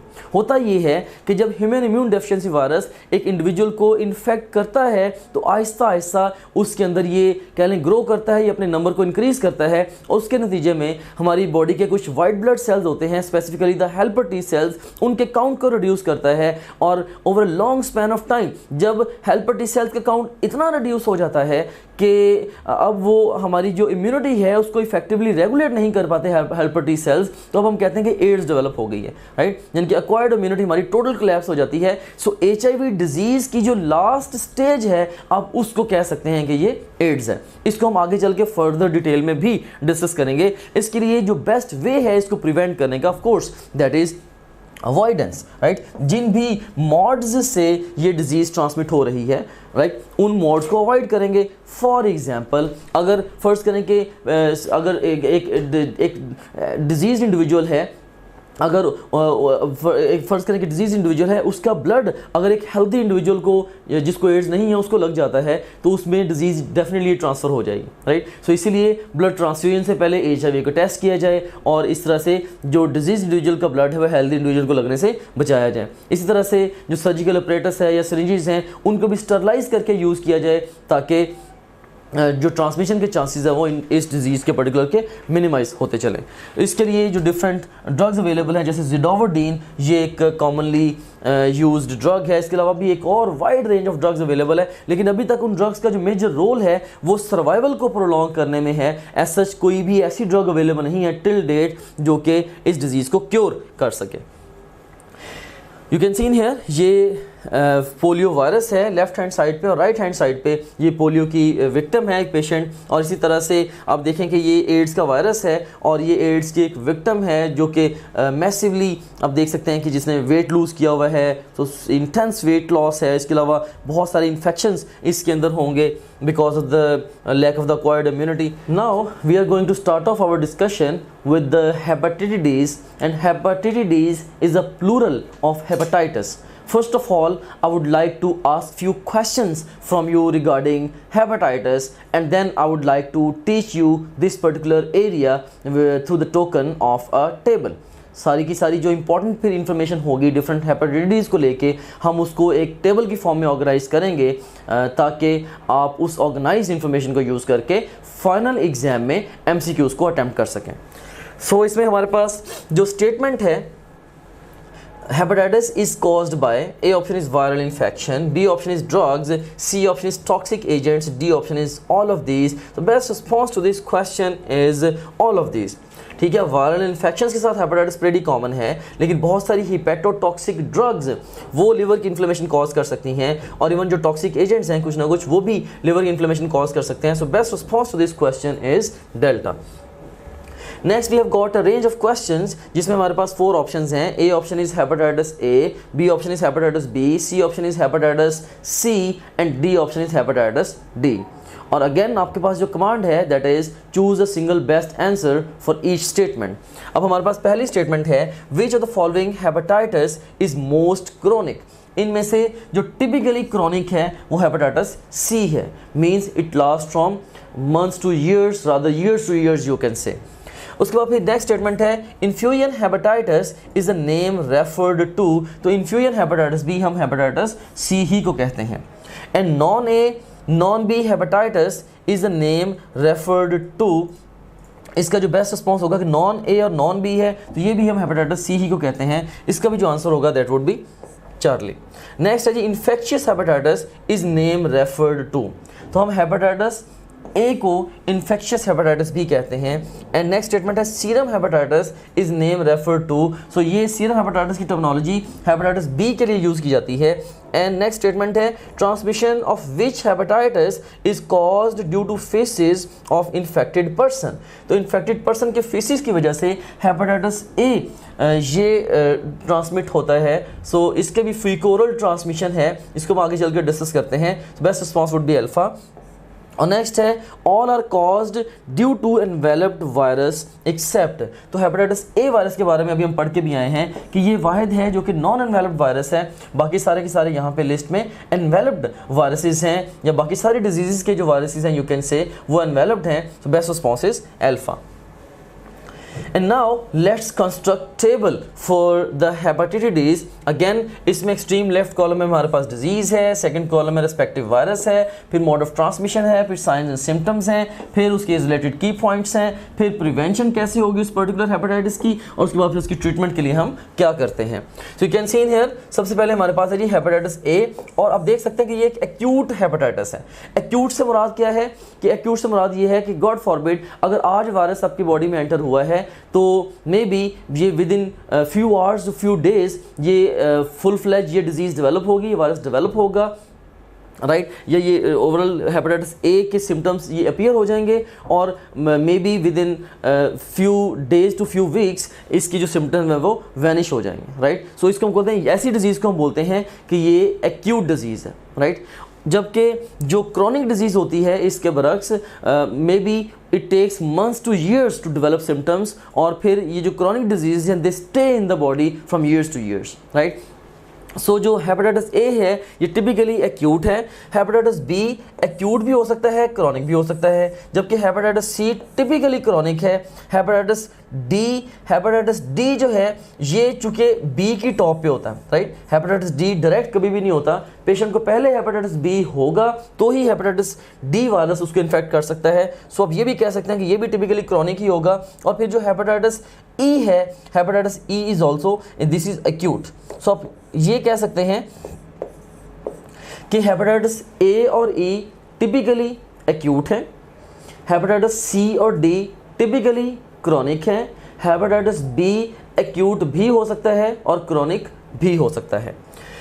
और उसके बाद फिर इनके वायरसेस के बारे में ओवरऑल जनरल सी इंफॉर्मेशन क्या है कि हेपेटाइटिस बी, सी और हेपेटाइटिस डी एंड ई, इन सब के जो वायरसेस हैं वो ओवरऑल वो एनवेलप्ड हैं। ये अलग बात है कि हेपेटाइटिस बी का जो वायरस है वो डीएनए एनवेलप्ड है, जबकि हेपेटाइटिस सी और हेपेटाइटिस डी और ई के जो एनवेलप्ड वायरसेस हैं ये आरएनए एनवेलप्ड हैं, जबकि जो इसका हेपेटाइटिस ए का वायरस है ये आरएनए एंड नॉन एनवेलप्ड है। सो अब ये कह सकते हैं इसके अंदर कि हेपेटाइटिस ए वायरस वो ओनली नॉन एनवेलप्ड यहाँ पे नॉन एनवेलप्ड वायरस है, जबकि बाकी सारे के सारे जो हैं वो एनवेलप्ड हैं। और हेपेटाइटिस बी का जो वायरस है ये इस लिस्ट में ओनली डीएनए वायरस है, बाकी सारे के सारे आरएनए वायरसेस हैं। ओके, अब इनकी ट्रांसमिशन में हम बात करते हैं। तो you can see in here कि हेपेटाइटिस ए और हेपेटाइटिस ई ये दोनों चूँकि एक्यूट हेपेटाइटिस हैं, और बाय द वे इन दोनों की जो ट्रांसमिशन है वो फीको ओरल राउट से ही होती है। चलिए मैं आपको रियल वर्ल्ड एग्जांपल देता हूँ कि गॉड फॉरबिड ये किस तरह से ट्रांसमिट होता है। जैसे इन है कि जस्ट इमेजिन कि एक इंडिविजुअल है वो किसी रेस्टोरेंट में खाना खाने के लिए जाता है और वहाँ पे हाइजीन की बहुत अच्छी प्रैक्टिसेस नहीं है, राइट। मे बी कोई वहाँ पे शेफ़ काम करता है और जिसको खुदा ना खासा हेपेटाइटिस ए या हेपेटाइटिस ई है, तो वो ऑफ कोर्स जिसको डिजीज़ होगी वो अपने फेसिस के लॉन्ग इस वायरस को सिक्रीट कर रहा होगा। और अगर वो वॉशरूम में जाता है और उसके बाद फिर वो प्रॉपरली साबुन के साथ अपने हैंड्स वॉश नहीं करता और अनफॉर्चुनेटली वो उस इंडिविजुअल की फूड को हैंडल करता है विद द डर्टी हैंड्स, तो उस इंडिविजुअल की फूड के अलॉन्ग अब ये वायरस उस इंडिविजुअल में जा सकता है। सो इसीलिए रॉ फूड्स जो हैं ख़ास तौर पे ऐसे रेस्टोरेंट से जहाँ पे हाइजेनिक प्रैक्टिसेस बहुत अच्छी ना हो उनको कभी भी रेकमेंड नहीं करते। रॉ फूड से मुराद ये है वो फूड्स जो कि आग पे नहीं पकी हुई होती। हाँ, बाज़ार से वो चीज़ें खाना जो कि आग पे पकी हुई होती हैं it's relatively safer you can say, right. So बहरहाल इसमें देखें कि इन दोनों की ट्रांसमिशन जो है हेपेटाइटिस ए और ई की ये फीको ओरल राउट से होती है, जबकि जो हेपेटाइटिस बी, सी और डी की ट्रांसमिशन है, अब हम इनके बारे में एक कीवर्ड यूज़ करते हैं, हम कहते हैं कि इनकी पेरेंट्रल ट्रांसमिशन है। पेरेंट्रल ट्रांसमिशन क्या होती है? जब भी पेशेंट का ब्लड हेल्दी इंडिविजुअल के ब्लड के साथ मिक्स होगा तो इसके ट्रांसमिशन के चांसेस पैदा हो जाते हैं। मिसाल के तौर पे एक डेंटिस्ट ने एक बंदे पे प्रोसीजर किया, उसको हेपेटाइटिस बी था और उस अपरेटस को स्टरलाइज किए बगैर उसने एक हेल्दी इंडिविजुअल पे यूज़ कर दिया, अब डिजीज़ इंडिविजुअल से हेल्दी इंडिविजुअल तक ये ट्रांसफ़र हो सकता है। सिमिलरली फ़र्ज़ करें कि अगर आप बार्बर शॉप पे जाते हैं और वो जो ब्लेड उसने एक डिजीज़्ड या हेपेटाइटिस बी के विक्टिम पे यूज़ किया, उसने वही ब्लेड अगर एक हेल्दी इंडिविजुअल पे यूज़ कर दिया तो अगेन ब्लड के मिक्सिंग के चांसेस पैदा होते हैं और डिजीज़ ट्रांसमिशन के चांसेस पैदा होते हैं। इसी तरह से अगर एक सर्जन है वो एक पेशेंट को की सर्जरी परफॉर्म करता है और उस ऑपरेटर्स को जिस या उन ब्लेड्स को या उन इक्विपमेंट्स को प्रॉपर्ली स्टरलाइज किए बगैर वो एक हेल्दी इंडिविजुअल या अदरवाइज हेल्दी इंडिविजुअल पे यूज़ कर लेता है for performing some sort of procedure, again चूँकि वो प्रॉपर्ली स्टरलाइज नहीं है इंस्ट्रूमेंट्स, सो इस तरह से भी हेल्दी इंडिविजुअल तक डिजीज़ इंडिविजुअल से डिजीज़ ट्रांसमिट हो सकती है। सो सादा लफ्ज़ों में जो ए और ई की ट्रांसमिशन है वो फीको ओरल है, जबकि बी, सी और डी की जो ट्रांसमिशन है वो कह सकते हैं कि ब्लड टू ब्लड ट्रांसमिशन होती है। इसको हम पेरेंट्रल राउट ऑफ ट्रांसमिशन भी बोलते हैं। अब नेक्स्ट इनके अगर हम साइंस एंड सिम्टम्स की बात करें तो of course science and symptoms depend करता है कि वो जो पर्टिकुलर हेपेटाइटिस है वो एक्यूट है या क्रॉनिक है। बट एक्यूट हो या क्रॉनिक हो, इन सब के अंदर एक फीचर जो होना ही होना है वो तो है जॉन्डिस। हाँ, ये अलग बात है कि अगर एक्यूट हेपेटाइटिस है उसमें जॉन्डिस बड़ा इंटेंस होता है, और जॉन्डिस से क्या मुराद है कि बेसिकली ब्लड में जो बाइल है उसकी वजह से जॉन्डिस डेवलप होता है। सो जॉन्डिस में येलो डिस्कलरेशन ऑफ स्किन हो जाती है, ख़ास तौर पे जो हमारे आइज़ का जो वाइट पोर्शन है इसमें हम जॉन्डिस को बड़ा क्लियरली ऑब्जर्व कर सकते हैं। इसके अलावा एक्यूट हेपेटाइटिस के सिम्टम्स में नोजिया है, वॉमिटिंग है, लिवर एनलार्जमेंट है जिसको आप अगर पैल्पेट करें तो फील भी कर सकते हैं कई दफ़ा। फिर पेशेंट को एब्डोमिनल पेन हो सकती है, फटीग डेवलप हो सकती है, कभी कभार फीवर भी हो जाता है, और लॉस ऑफ एपिटाइट ये एक बड़ा मेजर फीचर है। आप ये कह सकते हैं कि सबसे main stream features acute hepatitis के क्या होते हैं? एक तो लॉस ऑफ एपिटाइट, इस हद तक भूख की कमी होती है पेशेंट में या लॉस ऑफ एपेटाइट होती है कि अगर वो खाने के बारे में सोचे भी तो भी उसको उल्टी आने को करती है, उसको मतली महसूस होने लगती है, राइट। और इसी तरह से जब पेशेंट रिकवर होने लगता है किसी भी एक्यूट हेपेटाइटिस से तो उसकी रिकवरी के इनिशियल सिम्टम्स में से या इनिशियल साइंस में से क्या होता है कि वो पेशेंट खाने के लिए कुछ मांगता है, राइट, या उसकी भूख रिकवर होने लगती है। सो लॉस ऑफ एपेटाइट एक मेजर हॉलमार्क है इसके हेपेटाइटिस ए और हेपेटाइटिस ई का, जो कि टिपिकली एक्यूट हेपेटाइटिस हैं। और in addition to that nausea, vomiting और इवन जॉन्डिस, और उसके बाद फिर बाकी जो डिफरेंट फीचर्स हैं like liver enlargement, pain in abdomen, fever वगैरह भी डेवलप हो सकते हैं।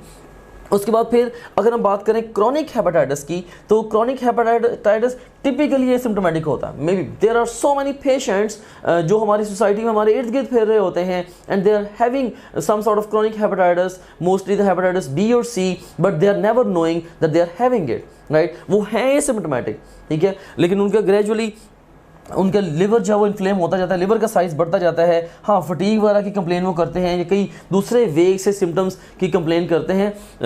और कभी हाँ, इनको अगर हम टेस्ट करें, उनके ब्लड को अगर हम टेस्ट करें फॉर हेपेटाइटिस बी और सी, तो कई दफ़ा हाँ उसके अंदर फिर हमें वायरस जो है वो मिल जाता है, राइट। सो बहरहाल क्रॉनिक हेपेटाइटिस के बारे में क्या है, इनमें भी माइल्ड जॉन्डिस तो हो सकता है, लेकिन मोस्टली जो क्रॉनिक हेपेटाइटिस होते हैं ये एसिम्प्टोमेटिक होते हैं या पेशेंट की बड़ी वेग सी कंप्लेंट्स होती हैं, जैसे ईजी फटीगेबिलिटी उसमें से एक बड़ी कॉमन कंप्लेंट है। उसके बाद फिर की पॉइंट्स इनके बारे में हम डिस्कस करते हैं। हेपेटाइटिस ए के बारे में कोई खातर खा एक्स्ट्राऑर्डिनरी की पॉइंट हमारी बुक में डिस्कस नहीं है। हाँ, हेपेटाइटिस बी के बारे में अगर बात करें तो इसका एक अल्टरनेट नेम है serum hepatitis. I want you to memorize this name for hepatitis B. और उसके बाद फिर हेपेटाइटिस सी के बारे में क्लियरली रिटन है कि टिपिकली क्रॉनिक है, जैसे हमने पहले डिस्कस भी किया, और इसको हम इन्फ्यूजन हेपेटाइटिस बी कहते हैं because it is caused by the blood transfusion, right. और इसको फिर नॉन ए और नॉन बी हेपेटाइटिस बी कहते हैं। सो ये जो टर्मिनोलॉजीज हैं, non A non B hepatitis और इन्फ्यूजन हेपेटाइटिस या टिपिकली क्रॉनिक हेपेटाइटिस भी एज अ थर्ड टर्मिनोलॉजी कह लें कि ये तीन कैरेक्टरिस्टिक वर्डिंग्स हो सकती हैं हेपेटाइटिस सी को एग्जाम में डिस्क्राइब करने के लिए। So remember chronic for the hepatitis C, infusion hepatitis and non-A non-B hepatitis as well for the hepatitis C. अब इसके लिए जो वैक्सीन है वो अवेलेबल नहीं है बाय द वे। इसके बाद हम बात करते हैं इसकी हेपेटाइटिस ई के बारे में। इसके बारे में की पॉइंट है कि इसका जो पिग सोर्स जो है अल्टीमेटली वो इसकी रीज़न हो सकती है हेपेटाइटिस ए की। और अगर हम इसकी प्रिवेंशन की बात करें तो हेपेटाइटिस ए और हेपेटाइटिस बी के लिए वैक्सीन अवेलेबल हैं, राइट। हेपेटाइटिस तो ऑफ कोर्स वैक्सीन की मदद से ये डिजीज़ प्रिवेंट हो सकती हैं। हाँ, हेपेटाइटिस ए के लिए चूंकि फीको ओरल राउट से इसकी ट्रांसमिशन है, हाइजीन को इंप्रूव करने से इसकी ट्रांसमिशन के चांसेस कम होंगे। हेपेटाइटिस बी चूंकि बॉडी फ्लूइड से ट्रांसमिट हो रही है, सो अवॉइडेंस के जरिए, राइट, या जिन भी राउट से ये हेपेटाइटिस बी ट्रांसफ़र होता है, ट्रांसमिट होता है, उन राउट्स को अवॉइड अगर किया जाए तो हेपेटाइटिस बी के ट्रांसमिशन के चांसेस ऑफ कोर्स रिड्यूस होंगे। और उसके बाद फिर जो हेपेटाइटिस सी है इसकी तो वैक्सीन भी अवेलेबल नहीं है। और उसके बाद फिर इसके लिए हमारे पास एक ही मेजर वे है हेपेटाइटिस सी को प्रिवेंट करने का, and that is avoidance. Like अगर सर्जन है तो अपने इक्विपमेंट्स को हमेशा अच्छी तरह से स्टरलाइज करके यूज़ करे। इस तरह से अगर बार्बर शॉप पे आप जाते हैं तो बार्बर को चाहिए कि हमेशा वो नया स्टरलाइज्ड ब्लेड यूज़ करें and so on, right. This is avoidance. और उसके बाद फिर हेपेटाइटिस डी जो है इसके लिए भी जो प्रिवेंशन का ओनली वे अवॉइडेंस ही है। और हेपेटाइटिस ई वंस अगेन चूंकि ये भी फीकोरल राउट से ट्रांसमिट होता है, सो इसके लिए भी हाइजीन को इंप्रूव करना ही सोल्यूशन है। सो अब ये कह सकते हैं कि हेपेटाइटिस ए और ई दोनों की ट्रांसमिशन फीकोरल राउट है और दोनों को हाइजीन को इंप्रूव करके हम अवॉइड कर सकते हैं दोनों की ट्रांसमिशन को। और उसके बाद फिर जो हेपेटाइटिस बी, सी और डी हैं, इन तीनों के लिए जनरली अगर हम ओवरऑल जिन मॉड से ये तीनों डिजीज़ ट्रांसमिट होती हैं या ब्लड्स मिक्स होते हैं, उन मॉड्स को अगर हम ज़रा केयरफुली हैंडल कर लें तो ऑफ कोर्स हम इन डिजीज़ की ट्रांसमिशन को प्रिवेंट कर सकते हैं। हाँ, vaccines can be of extra help, and vaccines जो हैं वो हेपेटाइटिस ए और बी के लिए स्पेसिफिकली वेरी इफेक्टिव वैक्सीन्स जो हैं वो एग्जिस्ट करती हैं। उसके बाद लास्ट पे फिर हमारे पास ट्रीटमेंट है। ट्रीटमेंट के हवाले से हेपेटाइटिस ए और ई दोनों चूँकि एक्यूट हेपेटाइटिस हैं, इनके लिए हम सपोर्टिव ट्रीटमेंट पेशेंट को देते हैं। फॉर एग्जांपल अगर उसको वोमिटिंग डेवलप हो रही है तो हम एंटी इमेटिक ड्रग्स देते हैं जिससे वोमिटिंग सेटल हो, राइट। इसी तरह से अगर फ़र्ज़ करें उसमें एक्सेसिव वोमिटिंग की वजह से वाटर लॉस हो रहा है तो मे बी हम उसको इंजेक्टेबल फॉर्म में डिफरेंट फ्लूइड्स देते हैं, राइट। सो हम पेशेंट को सपोर्ट करते हैं या सिम्टोमेटिक ट्रीटमेंट देते हैं, और ultimately patient with the passage of time खुद ब खुद ही उस वायरस को बॉडी से क्लियर कर देता है। उस पेशेंट का अपना इम्यून सिस्टम जो हेपेटाइटिस ए या ई का वायरस है उसको क्लियर कर देता है। जबकि जो क्रॉनिक हेपेटाइटिस हैं they are relatively difficult to handle, तो इनके लिए बहरहाल हम क्रॉनिक हेपेटाइटिस के लिए हम इंटरफेरॉन थेरेपी देते हैं और इवन साथ ही साथ इवन एंटीवायरल ड्रग्स को भी ट्राई करते हैं। एंड अभी रिसेंट एडवांसेस में इंटरफेरॉन थेरेपी और फिर इसके साथ कॉम्बिनेशन में डिफरेंट एंटीवायरल ड्रग्स के साथ बड़े अच्छे जो कह लें कि रिजल्ट्स आए हैं in the patients with hepatitis B, C and D. So इनको हम उनकी मदद से समटाइम्स या वो ड्रग्स और इंटरफेरेंस की मदद से हम क्रॉनिक हेपेटाइटिस से पेशेंट्स को क्योर भी कर सकते हैं। एड्स के बारे में हम ये बात नहीं कहते कि एड्स के लिए जो हम एंटीवायरल्स को यूज़ करते हैं एड्स का क्योर अभी तक हमें नहीं मिला, लेकिन बी, सी और डी ये nowadays to great extent they are curable disease.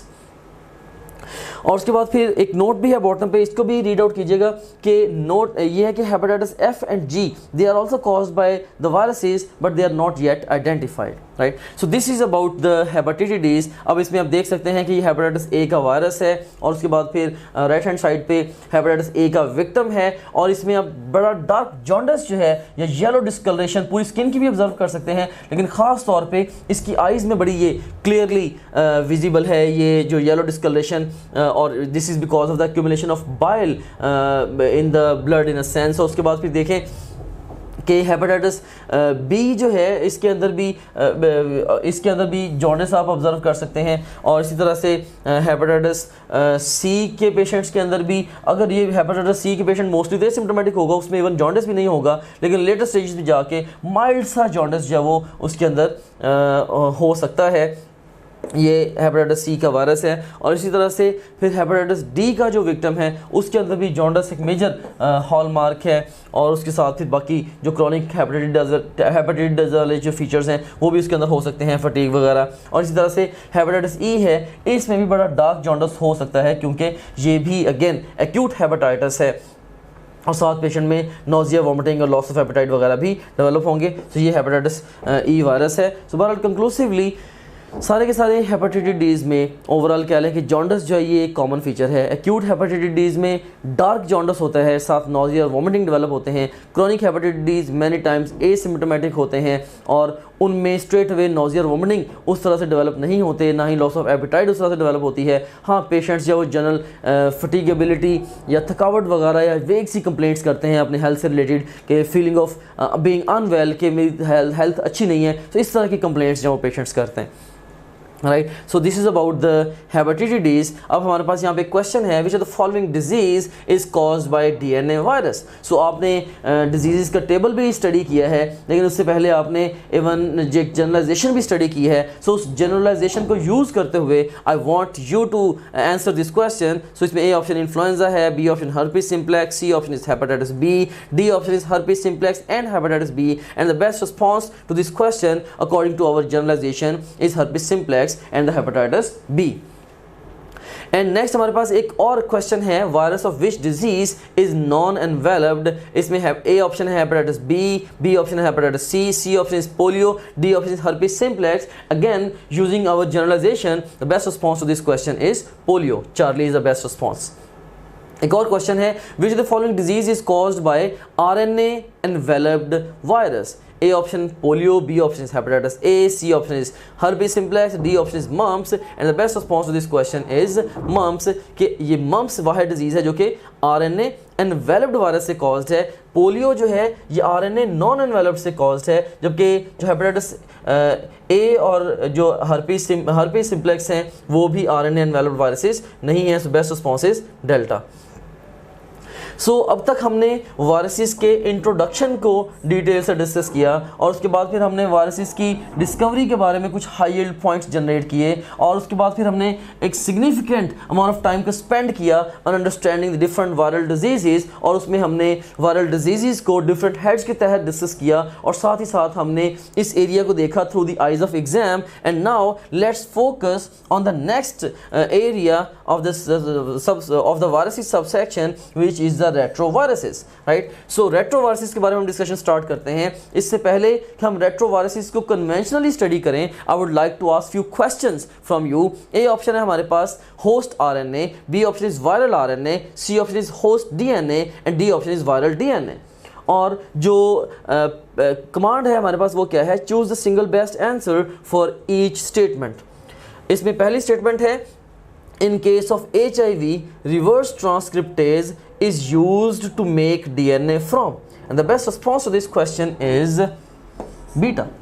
Viral RNA से अल्टीमेटली डीएनए ने बनना है, सो बेस्ट रिस्पॉन्स इज बीटा। आगे चल के इसको हम लॉजिकली भी अंडरस्टैंड करते हैं। एंड नेक्स्ट स्टेटमेंट है, coding for reverse transcriptase enzyme of HIV is present इन। तो ऑलरेडी मैं आपको ये बता चुका हूँ कि किसी भी वायरस के किसी भी करेक्टरिस्टिक की जो कोडिंग होगी वो उसके न्यूक्लिक एसिड कोर में होगी। तो जो HIV है इसकी न्यूक्लिक एसिड कोर वो आरएनए से बनी हुई है, सो बेस्ट रिस्पॉन्स इसका भी क्या होगा, viral RNA. So beta would be the best response to this question even. So now let's start off our discussion with the retroviruses properly। इसमें सबसे पहले retroviruses का introduction है। तो मैं बताता चलूँ कि रेट्रोवायरसेस बाय डेफिनेशन हम कहते हैं कि ये रिवर्स ट्रांसक्रिप्टेज कंटेनिंग वायरसेस हैं।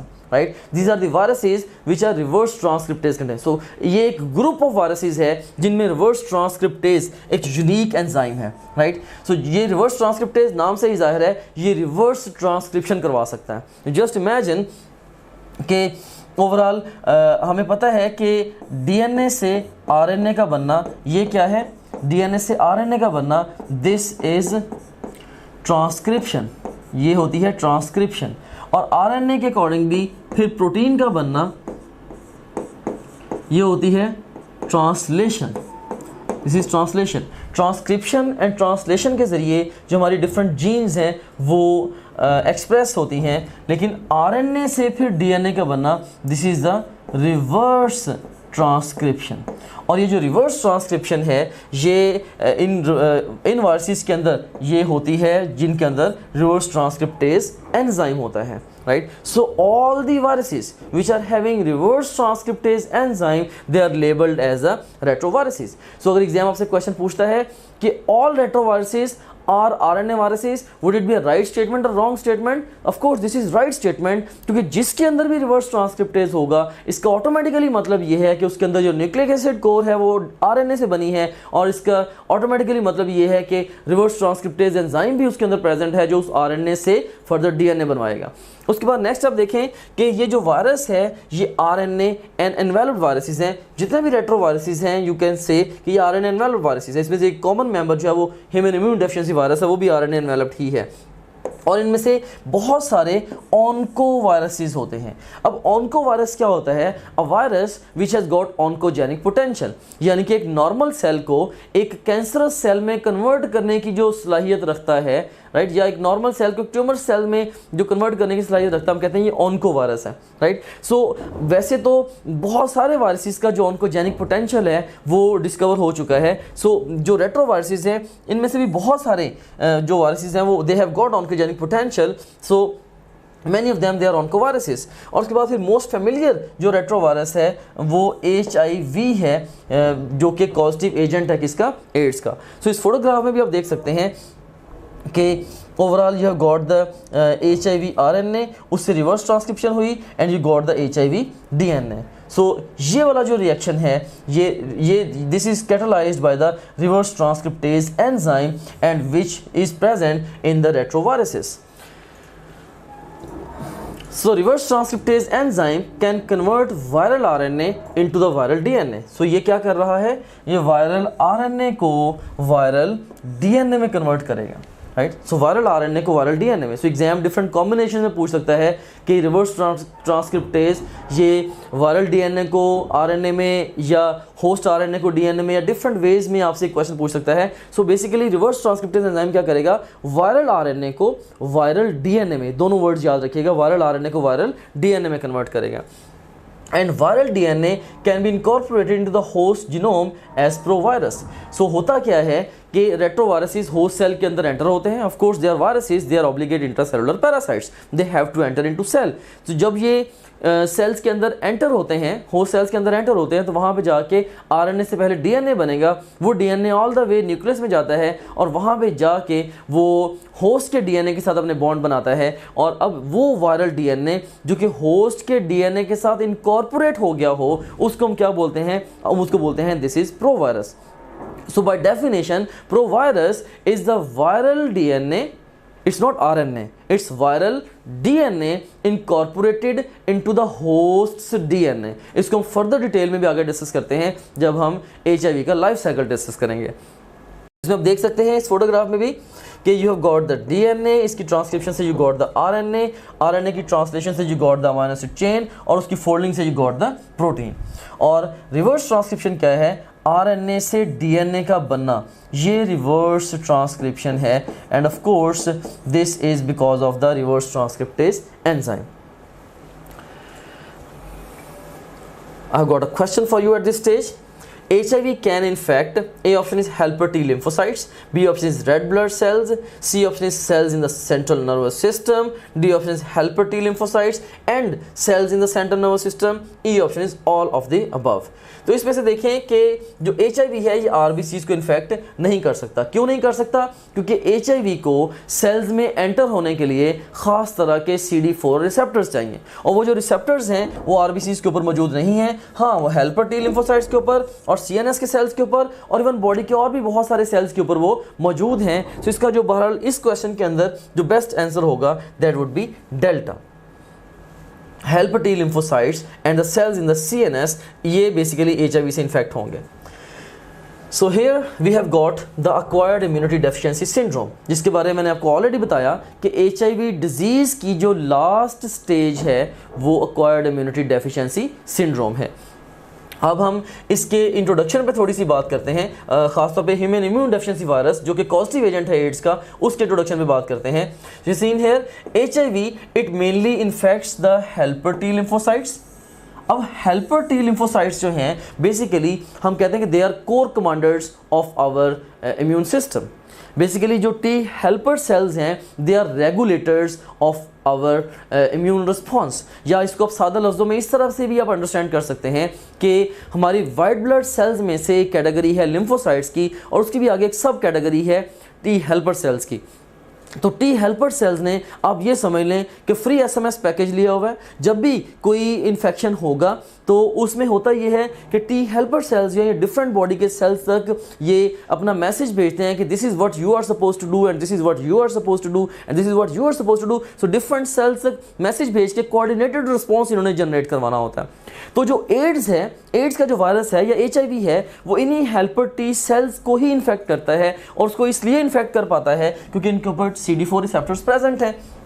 सो जब एक इंडिविजुअल में ये HIV एंटर होगा, उसके टी हेल्पर सेल्स को जब जाकर वो इन्फेक्ट करेगा तो ग्रेजुअली क्या होगा, ओवर द ईयर्स उसका काउंट रिड्यूस हो जाएगा। लाइक अगर आज एक पेशेंट में HIV एंटर हुआ, वो टी हेल्पर सेल के अंदर जाके वहाँ से नए HIV प्रोड्यूस करने शुरू कर देगा और वक्त के साथ साथ क्या होगा, जो टी हेल्पर सेल्स हैं इनका काउंट रिड्यूस होना शुरू हो जाएगा, राइट। और इनका काउंट ओवर सेवरल ईयर्स वो रिमार्केबली रिड्यूस हो जाएगा।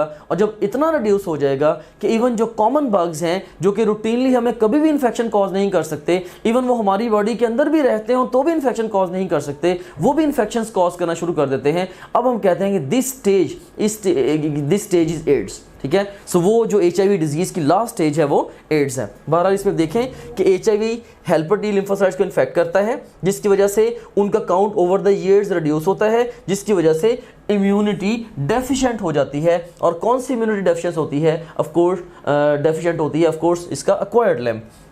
and it can also infect cells in the central nervous system। So central nervous system के सेल्स को भी ये जो HIV है इन्फेक्ट कर सकता है।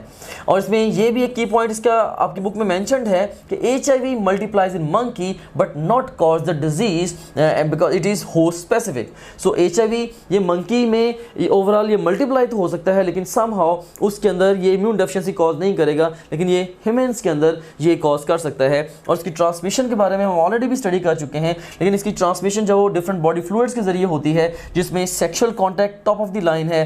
जो world wide most common route of transmission of HIV disease है वो सेक्सुअल कॉन्टैक्ट ही है टिल डेट। और उसके बाद फिर कॉन्टैक्ट विद द ब्लड और even the breast feeding, they are also the other modes through which the AIDS और HIV it can be transmitted from a patient to a healthy individual. Now let's look at this computerized photograph so as to understand the structure of the HIV or human immune deficiency virus। So इसमें एक typical virus के structure की तरह nucleic acid core है which is made up of two identical strands of RNA। जैसे ये RNA का एक strand है और ये RNA का दूसरा strand है। So this is the nucleic acid core which is made up of two identical strands of RNA। और उसके बाद फिर protein coat है, like you can see here, ये इसके अंदर प्रोटीन कोट है, राइट। और उसके बाद फिर लास्ट पे ये एनवेलप है और एनवेलप जो है basically this is the cell membrane of last host cell infected. चूँकि ये सेल मेम्ब्रेन ही है तो इसीलिए इसका जो बेसिक स्ट्रक्चर है वो भी सेल मेम्ब्रेन के जैसा ही है। इसमें टिपिकली वही फॉस्फोलिपिड बायलेयर होगी और उसके अंदर डिफरेंट प्रोटीन्स जो हैं वो एम्बेडेड होंगी। और एक यूनिक फीचर जो कि हमने स्टडी किया, reverse transcriptase enzyme regarding the HIV। So reverse transcriptase enzyme जो है वो भी प्रेजेंट है in the envelope that is packed in the envelope along with the two RNA strands। so ये typical एक HIV का ये बेसिक स्ट्रक्चर है। और अब हम HIV के लाइफ साइकिल को थोड़ा सा अंडरस्टैंड करते हैं। Let's try to understand this with the help of a photograph. Now just imagine करें कि स्टाफ नर्स थी जिसने एक पेशेंट को HIV या एड्स के पेशेंट को इंजेक्शन लगाया किसी एंटीबायोटिक का, किसी इन्फेक्शन को ट्रीट करने के लिए। उसने नीडल को बाहर निकाला, she felt a bump at her elbow and accidentally she actually happen to get a prick with the infected needle, जो कि इन्फेक्टेड थी with the blood of the disease और एड्स पेशेंट। तो अब एड्स का जो वायरस उसकी body में चला गया। अब ग्रेजुअली ऑफ कोर्स जब वो उसकी बॉडी में गया, ultimately it would enter into the blood के लॉन्ग ट्रैवल करता हुआ अल्टीमेटली ब्लड में, अब हमें पता है कि सर्कुलेटिंग ब्लड में टी हेल्पर सेल्स भी होंगे। टी हेल्पर सेल्स की सरफेस के ऊपर रिसेप्टर है, इसके CD4 रिसेप्टर्स हैं। सो CD4 रिसेप्टर्स के साथ अब वो जो HIV है वो इंटरेक्ट करके उसके अंदर एंटर हो जाएगा टी हेल्पर सेल के अंदर। नेक्स्ट क्या होता है हम इस फोटोग्राफ के जरिए अंडरस्टैंड करते हैं। सो अब ये एक दफ़ा ज्यूम कर लें कि ये जो सेल आपको दिखाया जा रहा है, यू कैन सीन हियर, ये बेसिकली ये टी हेल्पर सेल है। This is a T helper cell, right. So this is T helper cell, जो कि सबसे मेजर टारगेट है इसका ह्यूमन इम्यून डेफिशिएंसी वायरस का। तो सीन है कि इसमें ह्यूमन इम्यून डेफिशिएंसी वायरस आया, उसका एनवेलप जो है वो फ्यूज़ हुआ विद द मेम्ब्रेन, और उसके नतीजे में जो ओवरऑल प्रोटीन कोट है along with the two molecules of the RNA या two identical strands of RNA and reverse transcriptase moieties वो एंटर होगा into the cell। सो इसमें यहाँ पे एक तो पहली बात हमने ये सीखी कि सेल के अंदर जो एंटर होता है वो एनवेलप नहीं एंटर होता, बाकी पूरे का पूरा उसके स्ट्रक्चर में जो भी चीज़ें हैं लाइक उसमें प्रोटीन कोट है या DNA स्ट्रैंड्स हैं या रिवर्स ट्रांसक्रिप्टेज हैं, everything it enters into the cell. अब सेल के अंदर जाके जो प्रोटीन कोट है वो डिज़ोल्व होगा और ये रिलीज़ करेगा क्या, ये रिलीज़ करेगा इसके RNA के जो स्ट्रैंड्स हैं उनको रिलीज़ करेगा। अब RNA के स्ट्रैंड से रिवर्स ट्रांसक्रिप्ट ओवरऑल क्या होगा, RNA के स्ट्रैंड से ओवरऑल रिवर्स ट्रांसक्रिप्टेज के ज़रिए बनेगा पहले RNA DNA हाइब्रिड। सो रिवर्स ट्रांसक्रिप्टेज के एक्शन से क्या बनेगा, पहले वायरल RNA है तो वायरल RNA से RNA DNA हाइब्रिड बना, यानी कि एक स्ट्रैंड RNA ही है, उस स्ट्रैंड के कम्प्लीमेंट्री DNA का स्ट्रैंड बना दिया गया जिसके अंदर डीऑक्सीराइबोन्यूक्लियोटाइड्स यूज़ किए गए, तो यही रिवर्स ट्रांसक्रिप्शन है। सो एग्जाम अगर आपसे पूछता है कि बेसिकली वायरल RNA से डायरेक्टली क्या बनता है, डायरेक्टली वायरल DNA बनता है या RNA DNA हाइब्रिड बनता है, तो रिवर्स ट्रांसक्रिप्टेज के एक्शन से एक दफ़ा वायरल RNA से RNA DNA हाइब्रिड बनेगा, राइट। सो इसका मतलब हुआ कि RNA DNA हाइब्रिड में एक स्ट्रैंड RNA का, दूसरा स्ट्रैंड DNA का, RNA के स्ट्रैंड में राइबोन्यूक्लियोटाइड्स, DNA के स्ट्रैंड में डीऑक्सीराइबोन्यूक्लियोटाइड्स। फिर RNA DNA हाइब्रिड से इंटर्न आगे जो वो क्या बनेगा, वो DNA बनेगा, राइट। और ये जो DNA है, अब ये जो DNA बना नाउ, ये DNA न्यूक्लियर पोर में से गुजर के ये न्यूक्लियस में एंटर होगा। सो this is the nucleus. So nuclear pore में से गुजर के न्यूक्लियस में एंटर होगा और न्यूक्लियस में एंटर होके ये जाके होस्ट के DNA के साथ नए बॉन्ड्स बनाएगा, और ये वायरल DNA जो कि होस्ट के DNA के साथ इनकॉर्पोरेट हो गया है, इसको हम बोलते हैं this is the provirus.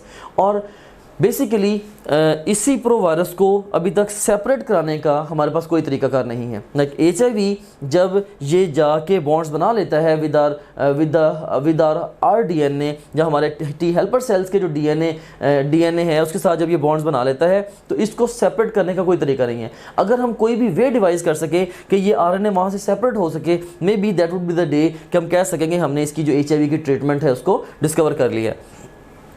Anyways, सो ये प्रोवायरस वहाँ पे चला गया। अब ये प्रोवायरस जो है ये ट्रांसक्राइब होगा जिससे RNA बनेगा, RNA न्यूक्लियर पोर के ज़रिए साइटोप्लाज्म में आएगा। इस RNA के अकॉर्डिंगली ऑफ कोर्स जो डिफरेंट वायरल प्रोटीन्स बनेंगी, और फिर वायरल प्रोटीन्स जो हैं वो RNA के मॉलिक्यूल्स के साथ असेंबल होंगी। असेंबल होने के बाद they would get exocytosed from the surface of the T helper cell, और इसी एक्सोसाइटोसिस के नतीजे में इसके गिर्द आ गया है envelope, and now this cell is ready to attack another T helper cell. तो इस तरह से ये मज़ीद टी हेल्पर सेल्स को इन्फेक्ट करेगा, राइट। सो अब ये कह सकते हैं कि अगर एक cell T helper cell infect हो गया है तो वक्तन फ़वक्तन उसकी सरफेस से डिफरेंट जो टी हेल्पर सेल, जो डिफरेंट HIV हैं या डिफरेंट वायरसेस हैं, वो इरप्ट होते रहेंगे और नए टी हेल्पर सेल्स को इन्फेक्ट करते रहेंगे, और gradually more and more T helper cells would get infected and gradually their count would start coming down, और ultimately patient would develop AIDS. यहाँ पे एक रिमार्केबल फैक्ट जो मैं चाहता हूँ कि आप अंडरस्टैंड करें वो ये है कि जो एनवेलप है, यू कैन सीन हेयर, ये पार्ट है, हमने पहले भी जिक्र किया कई दफ़ा, ये लास्ट होस्ट सेल जो इन्फेक्टेड है उसका पार्ट है। क्योंकि ये होस्ट सेल की सरफेस से एक्सोसाइटोज हो रहा है तो बेसिकली इसके ऊपर सेल मेम्ब्रेन का ही कवर आ जाता है जिसको हम एनवेलप कह देते हैं। सो सादा लफ्ज़ों में इस तरह से भी कह सकते हैं कि जो HIV का एनवेलप है ये वो फ्री शर्ट है जो वायरस को उस वक्त मिली जब वो होस्ट सेल की सरफेस से इरप्ट हुआ, राइट।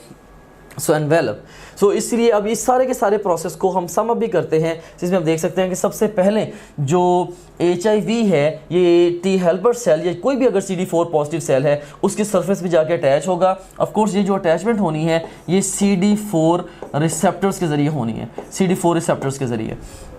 जिन सेल्स के ऊपर भी CD4 रिसेप्टर्स नहीं होंगे उन सेल्स के अंदर HIV एंटर नहीं हो सकेगा। उसके बाद फिर ये उसके अंदर एंटर हो गया, एंटरिंग के बाद ये अनकोट होगा, जिसके नतीजे में अल्टीमेटली आरएनए और रिवर्स ट्रांसक्रिप्टेज ये रिलीज होंगे। फिर जो रिवर्स ट्रांसक्रिप्टेज एंजाइम है वो आरएनए से पहले आरएनए डीएनए हाइब्रिड बनाएगा और उसके बाद फिर उससे अल्टीमेटली डीएनए बन जाएगा। सो यू कैन से इन हियर रिवर्स ट्रांसक्रिप्शन हुई, डीएनए बना, डीएनए होस्ट के न्यूक्लियस के अंदर एंटर हुआ, वहाँ जाके इंटीग्रेट हो गया, प्रोवायरस बन गया। As a result of integration you got the provirus. ठीक है, प्रोवायरस बन गया। अब प्रोवायरस जो है वो टाइम एंड अगेन वो ट्रांसक्राइब होगा ऑफ कोर्स और ट्रांसलेट होगा, जिससे वायरल आरएनए और अकॉर्डिंगली प्रोटीन्स बनेंगी और फिर आरएनए और प्रोटीन्स असेंबल होके वो उसकी सरफेस से एक्सोसाइटोज हो जाएंगी। एंड अगेन नाउ जो भी कह लें कि जो एचआईवी है फुली असेंबल्ड कह लें कि जो वायरस है वो अब ब्लड में गया, ब्लड के अलॉन्ग वो अगेन जो दूसरे टी हेल्पर सेल्स हैं उनको भी इन्फेक्ट कर सकता है, right. So this is the summary of the behaviour of the HIV or you can say life cycle of HIV inside T helper cell. So ये हमारे पास वीडियो है, इस वीडियो को हम देखते हैं और साथ ही साथ मैं आपको एक्सप्लेन करूंगा कि किस तरह से ये जो इसका जो वायरस है, एड्स का जो वायरस है या HIV है, किस तरह से ये टी हेल्पर सेल के अंदर रेप्लिकेट होता है। Now let's watch this video.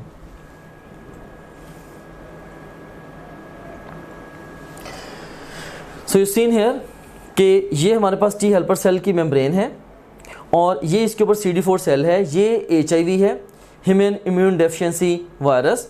ये आके इसने CD4 रिसेप्टर से इंटरेक्ट किया, ये एनवेलप इसके अंदर पूरा का पूरा जो प्रोटीन कोड अंदर एंटर हुआ, अंदर आके उसने ये रिवर्स ट्रांसक्रिप्टेज और आरएनए को रिलीज़ किया। सीन है ये रिवर्स ट्रांसक्रिप्टेज है और ये आरएनए है। अब रिवर्स ट्रांसक्रिप्टेज ने क्या किया, अंदर आके इसने आरएनए डीएनए हाइब्रिड बनाया, फिर डीएनए पॉलीमरेज ने ये प्योर डीएनए बना दिया। अब ये जो डीएनए बना है ये न्यूक्लियर पोर में से गुजर के यू कैन सीन हेयर ये उसके अंदर गया, सेल के अंदर जाके उसने वो प्रोवायरस बना दिया। यू कैन सीन हेयर ये प्रोवायरस है, ये न्यूक्लियस के साथ जो इनकॉर्पोरेटेड है या हमारे होस्ट के डीएनए के साथ इनकॉर्पोरेटेड है। उसके नतीजे में देखिए ट्रांसक्रिप्शन के नतीजे में ये डिफरेंट आरएनए मॉलिक्यूल्स बने जो कि साइटोप्लाज्म में आए, उनकी ट्रांसलेशन के नतीजे में डिफरेंट वायरल प्रोटीन्स बन रही हैं। अब वायरल प्रोटीन्स और आरएनए ये इकट्ठे असेंबल होंगे, असेंबल होने के बाद ये होस्ट की सरफेस से देखें एक्सोसाइटोज हो रहे हैं। अब ये जो एक नया वायरस आया है human immune deficiency virus, it's ready to attack the new cells as well. So ये है जी बेसिक अंडरस्टैंडिंग इसकी लाइफ साइकिल की या बिहेवियर की of the HIV inside the host cell. अब इसके क्लिनिकल फीचर्स के ऊपर हम थोड़ी सी बात करते हैं HIV के।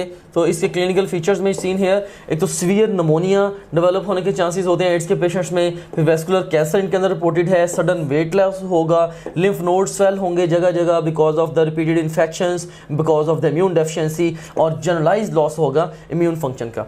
एक बड़ा जो मेजर हॉलमार्क होता है एड्स के पेशेंट्स का वो होता है अपॉर्चुनिस्टिक इन्फेक्शंस।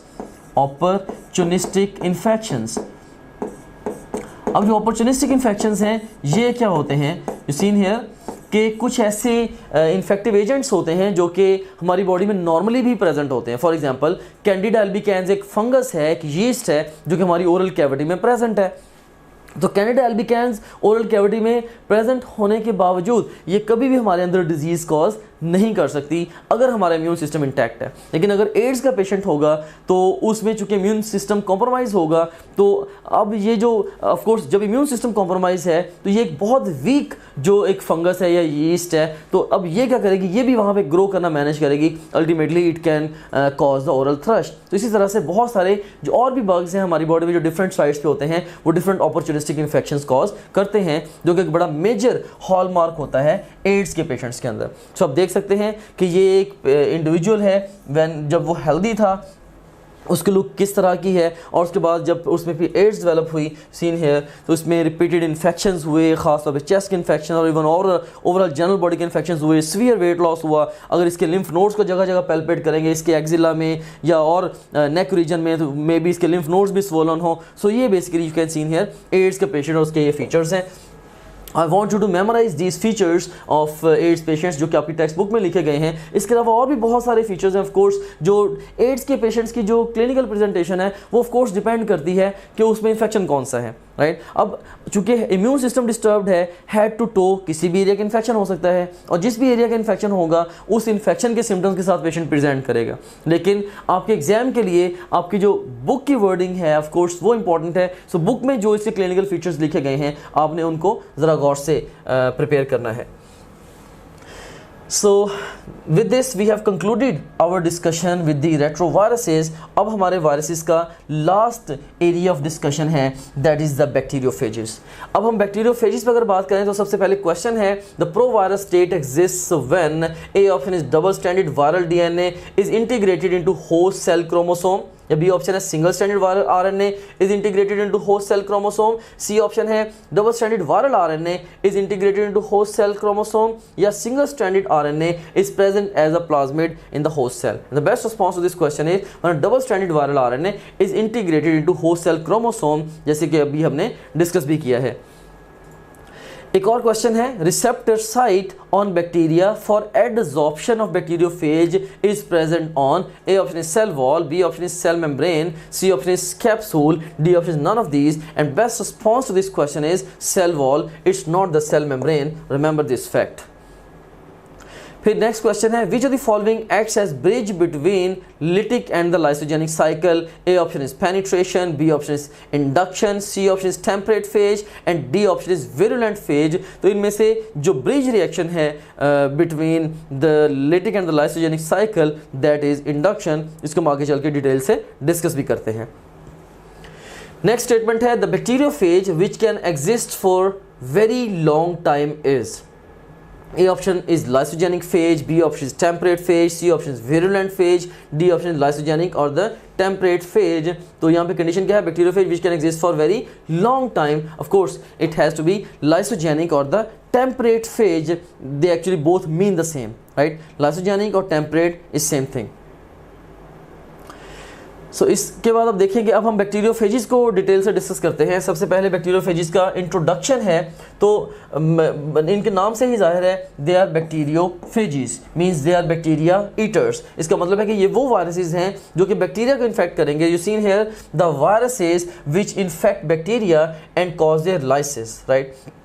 ये बैक्टीरियोफेजिस हैं और मोस्ट कॉमन इसके अंदर टी फेजिस हैं, खासतौर पे T2 and T4 phages they are pretty common. और उसके बाद लिटरल मीनिंग क्या है बैक्टीरियोफेजिस का, बैक्टीरियो का मतलब है बैक्टीरिया, फेज का मतलब है ईटिंग, सो बैक्टीरियोफेज का मतलब है बैक्टीरिया ईटिंग वायरस। अब इसके स्ट्रक्चर के ऊपर हम थोड़ी सी बात करते हैं।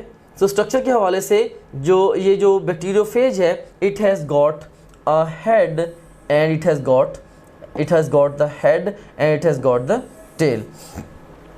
अब इसका जो हेड है इसमें न्यूक्लिक एसिड कोर है, यू कैन सीन हियर, ये इसका पॉलीहेड्रल हेड है, इसके सेवरल फेसेस हैं, राइट। और इसके अंदर ये न्यूक्लिक एसिड कोर है। Of course this nucleic acid core in case of bacteriophage is made up of the DNA से न्यूक्लिक एसिड कोर बनी होगी। और उसके बाद फिर ये उसके हेड रीजन के बाद ये अगर इसका हेड है तो here you got the tail, so head region के बाद टेल है और टेल के साथ एसोसिएटेड शॉर्ट टेल फाइबर्स हैं और लॉन्ग टेल फाइबर्स हैं। Like here you got the short tail fibers, right? ये शॉर्ट टेल फाइबर्स हैं और ये जो आपको नज़र आ रहे हैं ये लॉन्ग टेल फाइबर्स हैं। सो here these are the long tail fibers, right? So basically ये टेल फाइबर्स हैं, ये लॉन्ग टेल फाइबर्स हैं। और इसके बाद फिर आप ये भी गौर करें कि टेल के साथ एसोसिएटेड एक बेस प्लेट भी होती है और बेस प्लेट के साथ एसोसिएटेड एक एंजाइम होता है जिसका नाम होता है लाइसोजाइम एंजाइम। अब ये जो लाइसोजाइम एंजाइम है which is associated with the base plate of the tail of the bacteriophage, basically यही वो एंजाइम है जिसने इस वायरस को या इस बैक्टीरियोफेज को अलाउ करना है टू एंटर इनटू बैक्टीरिया। सो इसका मेजर रोल होगा इन द पेनिट्रेशन और invasion into bacteria, you can से। इसको हम आगे चल के डिटेल से डिस्कस भी करते हैं। सो कंक्लूसिवली इसमें जो इंपॉर्टेंट पॉइंट्स हैं, इसके अंदर हेड है, टेल है।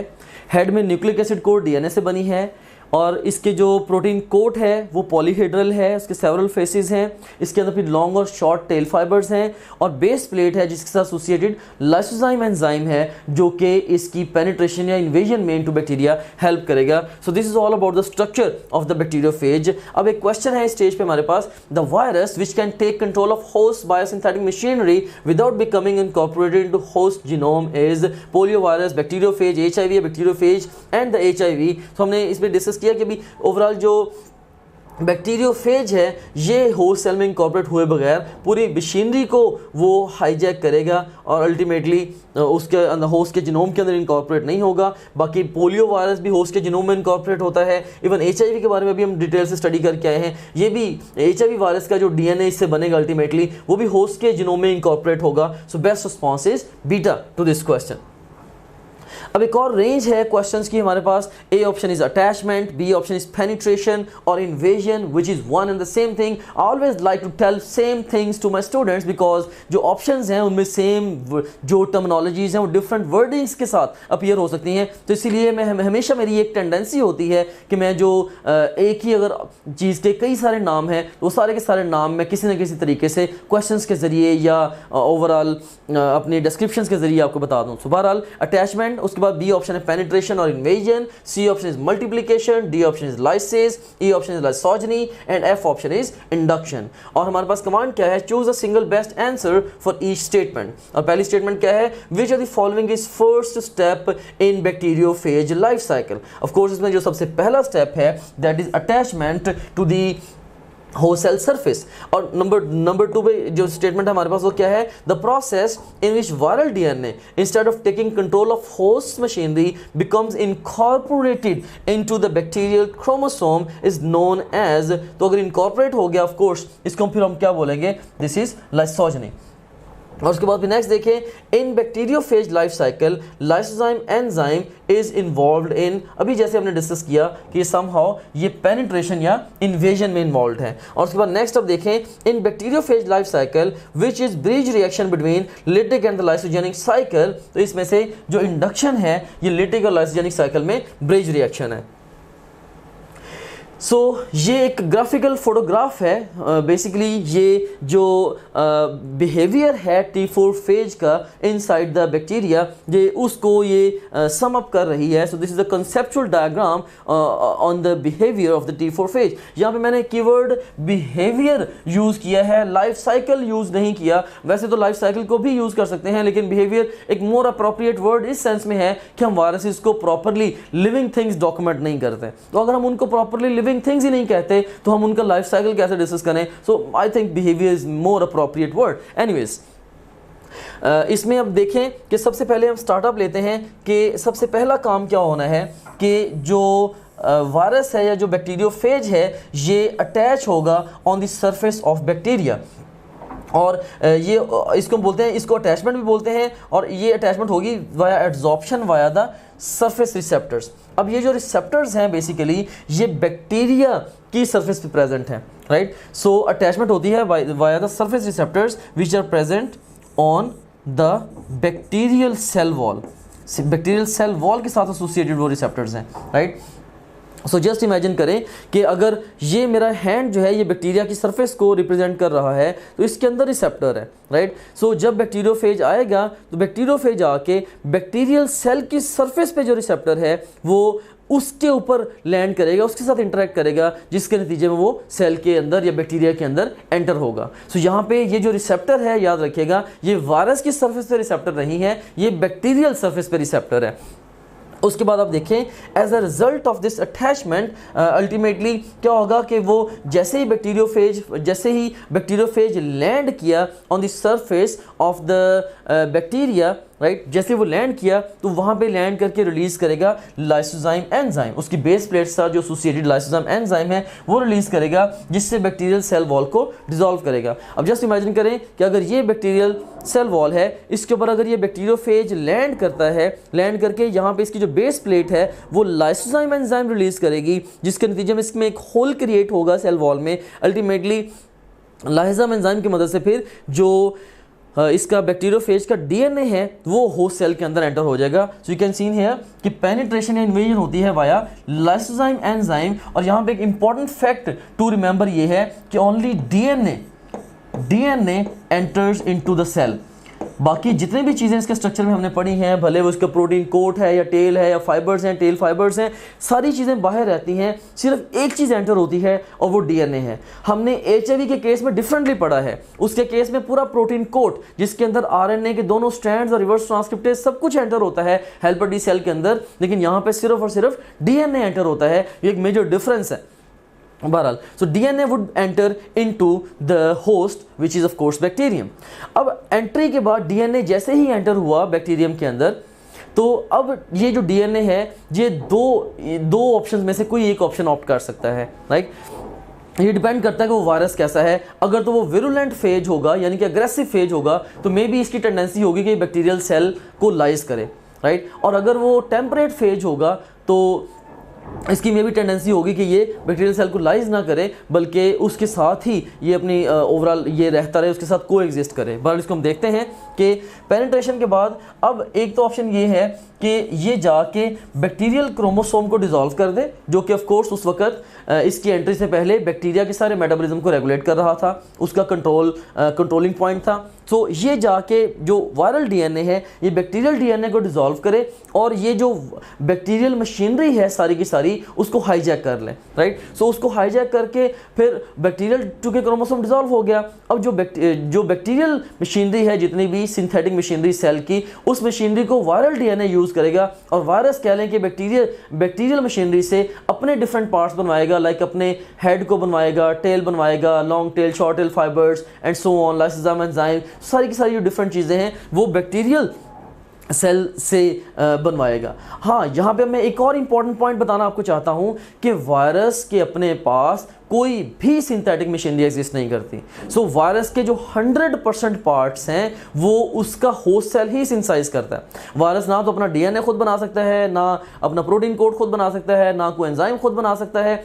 So absolutely nothing, there is nothing and absolutely nothing which virus can make, ठीक है। सो वायरस कोई भी चीज़ खुद से सिंथेसाइज नहीं कर सकता। सेम केस यहाँ पे भी है, बैक्टीरियोफेज खुद कोई चीज़ सिंथेसाइज कर नहीं सकता, वो होस्ट के अंदर एंटर हुआ, होस्ट के अंदर एंटर होके उसके क्रोमोसोम को डिसॉल्व करके उसके होस्ट से या बैक्टीरियम से अपने डिफरेंट पार्ट्स बनवाएगा। प्रोसेस को हम बोलते हैं दिस इज मल्टीप्लिकेशन या इसको हम रेप्लिकेशन भी बोलते हैं। और उसके बाद फिर अल्टीमेटली जब काफ़ी सारे पार्ट्स बन जाएंगे इसके बैक्टीरियोफेज के, उस डिफरेंट पार्ट्स आपस में असेंबल होंगे और असेंबली के बाद सो यू कैन से कि यहाँ पे एक प्रोसेस आता है असेंबली का भी। आफ्टर मल्टीप्लिकेशन असेंबली से असेंबल करके या असेंबल होके जो वायरसेस हैं वो क्या करेंगे, बैक्टीरियल सेल को लाइज कर देंगे या रप्चर कर देंगे, जिसके नतीजे में तकरीबन 200 कॉपीज़ जो रिलीज़ होंगी तकरीबन 20 से 30 मिनट के अंदर 20 से 30 मिनट के अंदर। और उसके बाद फिर जो नए जो वायरसेस रिलीज़ हुए हैं they are ready to attack the new cells of bacteria, right. So ये जो साइकिल है हम बोलते हैं this is the lytic cycle. ये जो साइकिल आपको बताया गया है ये लिटिक साइकिल है। क्यों? क्योंकि इसके अंदर एक विरुलेंट फेज ने बैक्टीरियल सेल की लाइसिस कॉज की at the end of the day. अब एंट्री के बाद, अब एंट्री या पेनिट्रेशन या इन्वेजन के बाद जो कह लें कि जो डीएनए एंटर हुआ था इनटू द बैक्टीरियल सेल, अब इसके पास सेकंड ऑप्शन क्या था। एक ऑप्शन तो हमने देखा कि इसने ये अवेल किया कि इसने उसके साथ कह लें कि मास्टर स्लेव रिलेशनशिप अडॉप्ट किया, खुद मास्टर बन गया, बैक्टीरिया को स्लेव बनवा दिया और बैक्टीरिया से अपने पार्ट्स बनवाए। अब दूसरे नंबर पर डीएनए एंटर होने के बाद ये होस्ट गैस रिलेशनशिप भी अडॉप्ट कर सकता है। सो होस्ट गैस रिलेशनशिप ये कैसे अडॉप्ट करेगा कि बेसिकली जो वायरल डीएनए है ये बैक्टीरियल डीएनए के साथ इनकॉर्पोरेट हो जाएगा। और जब ये बैक्टीरियल डीएनए के साथ इनकॉर्पोरेट हो जाएगा अल्टीमेटली इसको तब हम नाम देंगे एक प्रोफेज का। और याद रखना कि प्रोफेज और प्रोवायरस ये दो डिफरेंट टर्मिनोलॉजीज हैं। प्रोवायरस के बारे में हम ये कहते हैं कि ये एक जनरल टर्मिनोलॉजी है, प्रोवायरस एक जनरल टर्मिनोलॉजी है। और जो प्रोवायरस है आप कह सकते हैं कि this is any viral DNA incorporated into any host DNA. तो वायरल डीएनए सिंपली कोई भी वायरस है, कोई भी होस्ट है, वायरल डीएनए अगर होस्ट के डीएनए के साथ इनकॉर्पोरेट हुआ तो हम क्या कहेंगे, ये प्रोवायरस है। उसके मुकाबले में प्रोफेज क्या है, राइट। प्रोफेज क्या है, specifically the bacteriophage DNA incorporated into the bacterial DNA, इसको अगर मैं ये कहूँ कि bacteriophage DNA incorporated into host DNA, हमें पता है बाय डिफॉल्ट कि बैक्टीरियोफेज जो है इसका होस्ट बैक्टीरियम ही है, तब भी मैं इसके लिए कहूँगा जी ये प्रोफेज है, ये टर्मिनोलॉजी भी प्रोफेज है, राइट। या अगर मैं ये कहूँ कि viral DNA incorporated into the bacterial DNA, तो ये भी मुझे पता है कि इनडायरेक्टली प्रोफेज ही की बात हो रही है, क्योंकि अगर होस्ट स्पेसिफिक कर दें या वायरस को स्पेसिफिक कर दें, इट्स वो डिफरेंट वेज से इसको कर सकते हैं, इट्स प्रोफेज। अब प्रोफेज और प्रो वायरस, इसमें अब हमें पता चल गया कि प्रो वायरस जनरल टर्मिनोलॉजी है और प्रोफेज स्पेसिफिक टर्मिनोलॉजी है। प्रो वायरस किसी भी वायरस और किसी भी होस्ट के लिए टर्मिनोलॉजी यूज़ होती है, जबकि जो प्रोफेज है ये स्पेसिफिकली बैक्टीरियोफेज और बैक्टीरिया के लिए यूज़ होती है टर्मिनोलॉजी। हम यहाँ पे ये भी कह सकते हैं every prophage is provirus as well, but every provirus is not prophage, right. बहरहाल इस पर देखें कि उसके साथ जाके जब अटैच हो गया तो उसने इसके ये जो कॉज की, उसने लसोजनी कॉज की, उससे मुराद क्या कि viral DNA it incorporated into the bacterial chromosome और बैक्टीरियल जीनोम, और जब भी बैक्टीरियम कभी डिवाइड करेगा साथ ही वायरल डीएनए की भी कॉपीज़ बन जाएंगी, और इस तरह से मे बी सेवरल जनरेशंस तक, बैक्टीरिया की सेवरल जनरेशंस तक वो वायरस जो वो साथ चलता रहेगा। हाँ, इसको हम बोलते हैं ये लाइसोजेनिक साइकिल है। अब कभी कभार अब ये भी होता है कि अगर खुदा ना खास्ता बैक्टीरियल में भी अगर बैक्टीरियम जो है वो से अनफेवरेबल कंडीशंस को फेस करता है, अगर अनफेवरेबल कंडीशंस को बैक्टीरियम फेस करेगा, या कई दफ़ा even without the unfavourable conditions, जो वायरल डीएनए है किसी भी स्टेज पे उससे ये सेपरेट हो सकता है। So separation of viral DNA from the bacterial DNA, इसको बोलते हैं दिस इज इंडक्शन, राइट। वो उससे सेपरेट होके दोबारा फिर वो कह लें कि वो इसी स्टेज पे पहुंच जाएगा जैसे अभी इसके अंदर दोबारा एंटर हुआ है। सो सेपरेट होके हम अब कह लें कि इसने इंडक्शन अंडरगो की या सेपरेट हुआ, उसके बाद फिर इसने क्या किया, इसने जो बैक्टीरिया के अंदर दोबारा फिर जा इसने उसकी मशीनरी को हाईजैक कर लिया, मास्टर स्लेव रिलेशनशिप अडॉप्ट किया, और उसके बाद दोबारा फिर मल्टीप्लाई होकर असेंबल होकर बैक्टीरियम को लाइज कर दिया। सो इंडक्शन जो है, यू कैन सी हियर, ये ब्रिज रिएक्शन है between the lytic and the lysogenic cycle. Lysogenic cycle से अगर लिटिक साइकिल की तरफ जाना है, दरमियान में जो रिएक्शन होगा that would be the induction. So इस कॉन्सेप्चुअल डायग्राम से हमने T4 फेज के बिहेवियर को इन डेप्थ अंडरस्टैंड किया। Now let's move on to the next slide. अब हम लाइसोजेनिक साइकिल और लिटिक साइकिल को एक वीडियो की मदद से अंडरस्टैंड करते हैं।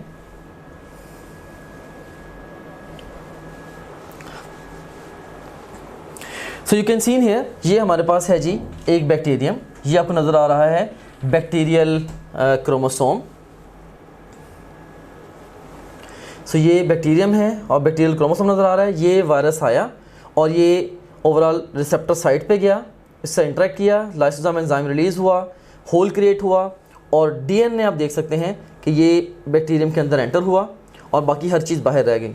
अब ये जो डीएनए एंटर हुआ है, इसने जाके क्या किया, इसने क्रोमोसोम, जो बैक्टीरियल क्रोमोसोम है, जीनोम है, उसके साथ नए बॉन्ड्स बना लिए, और ये जो बना है ये प्रोफेज है। इसको हम प्रो वायरस भी कह सकते हैं जनरली, बट स्पेसिफिकली ये प्रोफेज ही है क्योंकि ये वायरल डीएनए है incorporated into the bacterial DNA. अब जब बैक्टीरियम ने डुप्लीकेट होना होगा या जब इसने बाइनिफिकेशन अंडरगो करनी है, तो अपने डीएनए के साथ साथ ये वायरल डीएनए को भी रेप्लिकेट कराएगा, और उसके बाद फिर जो भी डॉटर सेल्स बनेंगे उनके अंदर भी वायरल डीएनए की एक कॉपी चली जाएगी, और इस तरह से फॉर सेवरल जनरेशन ये काम होता रहेगा।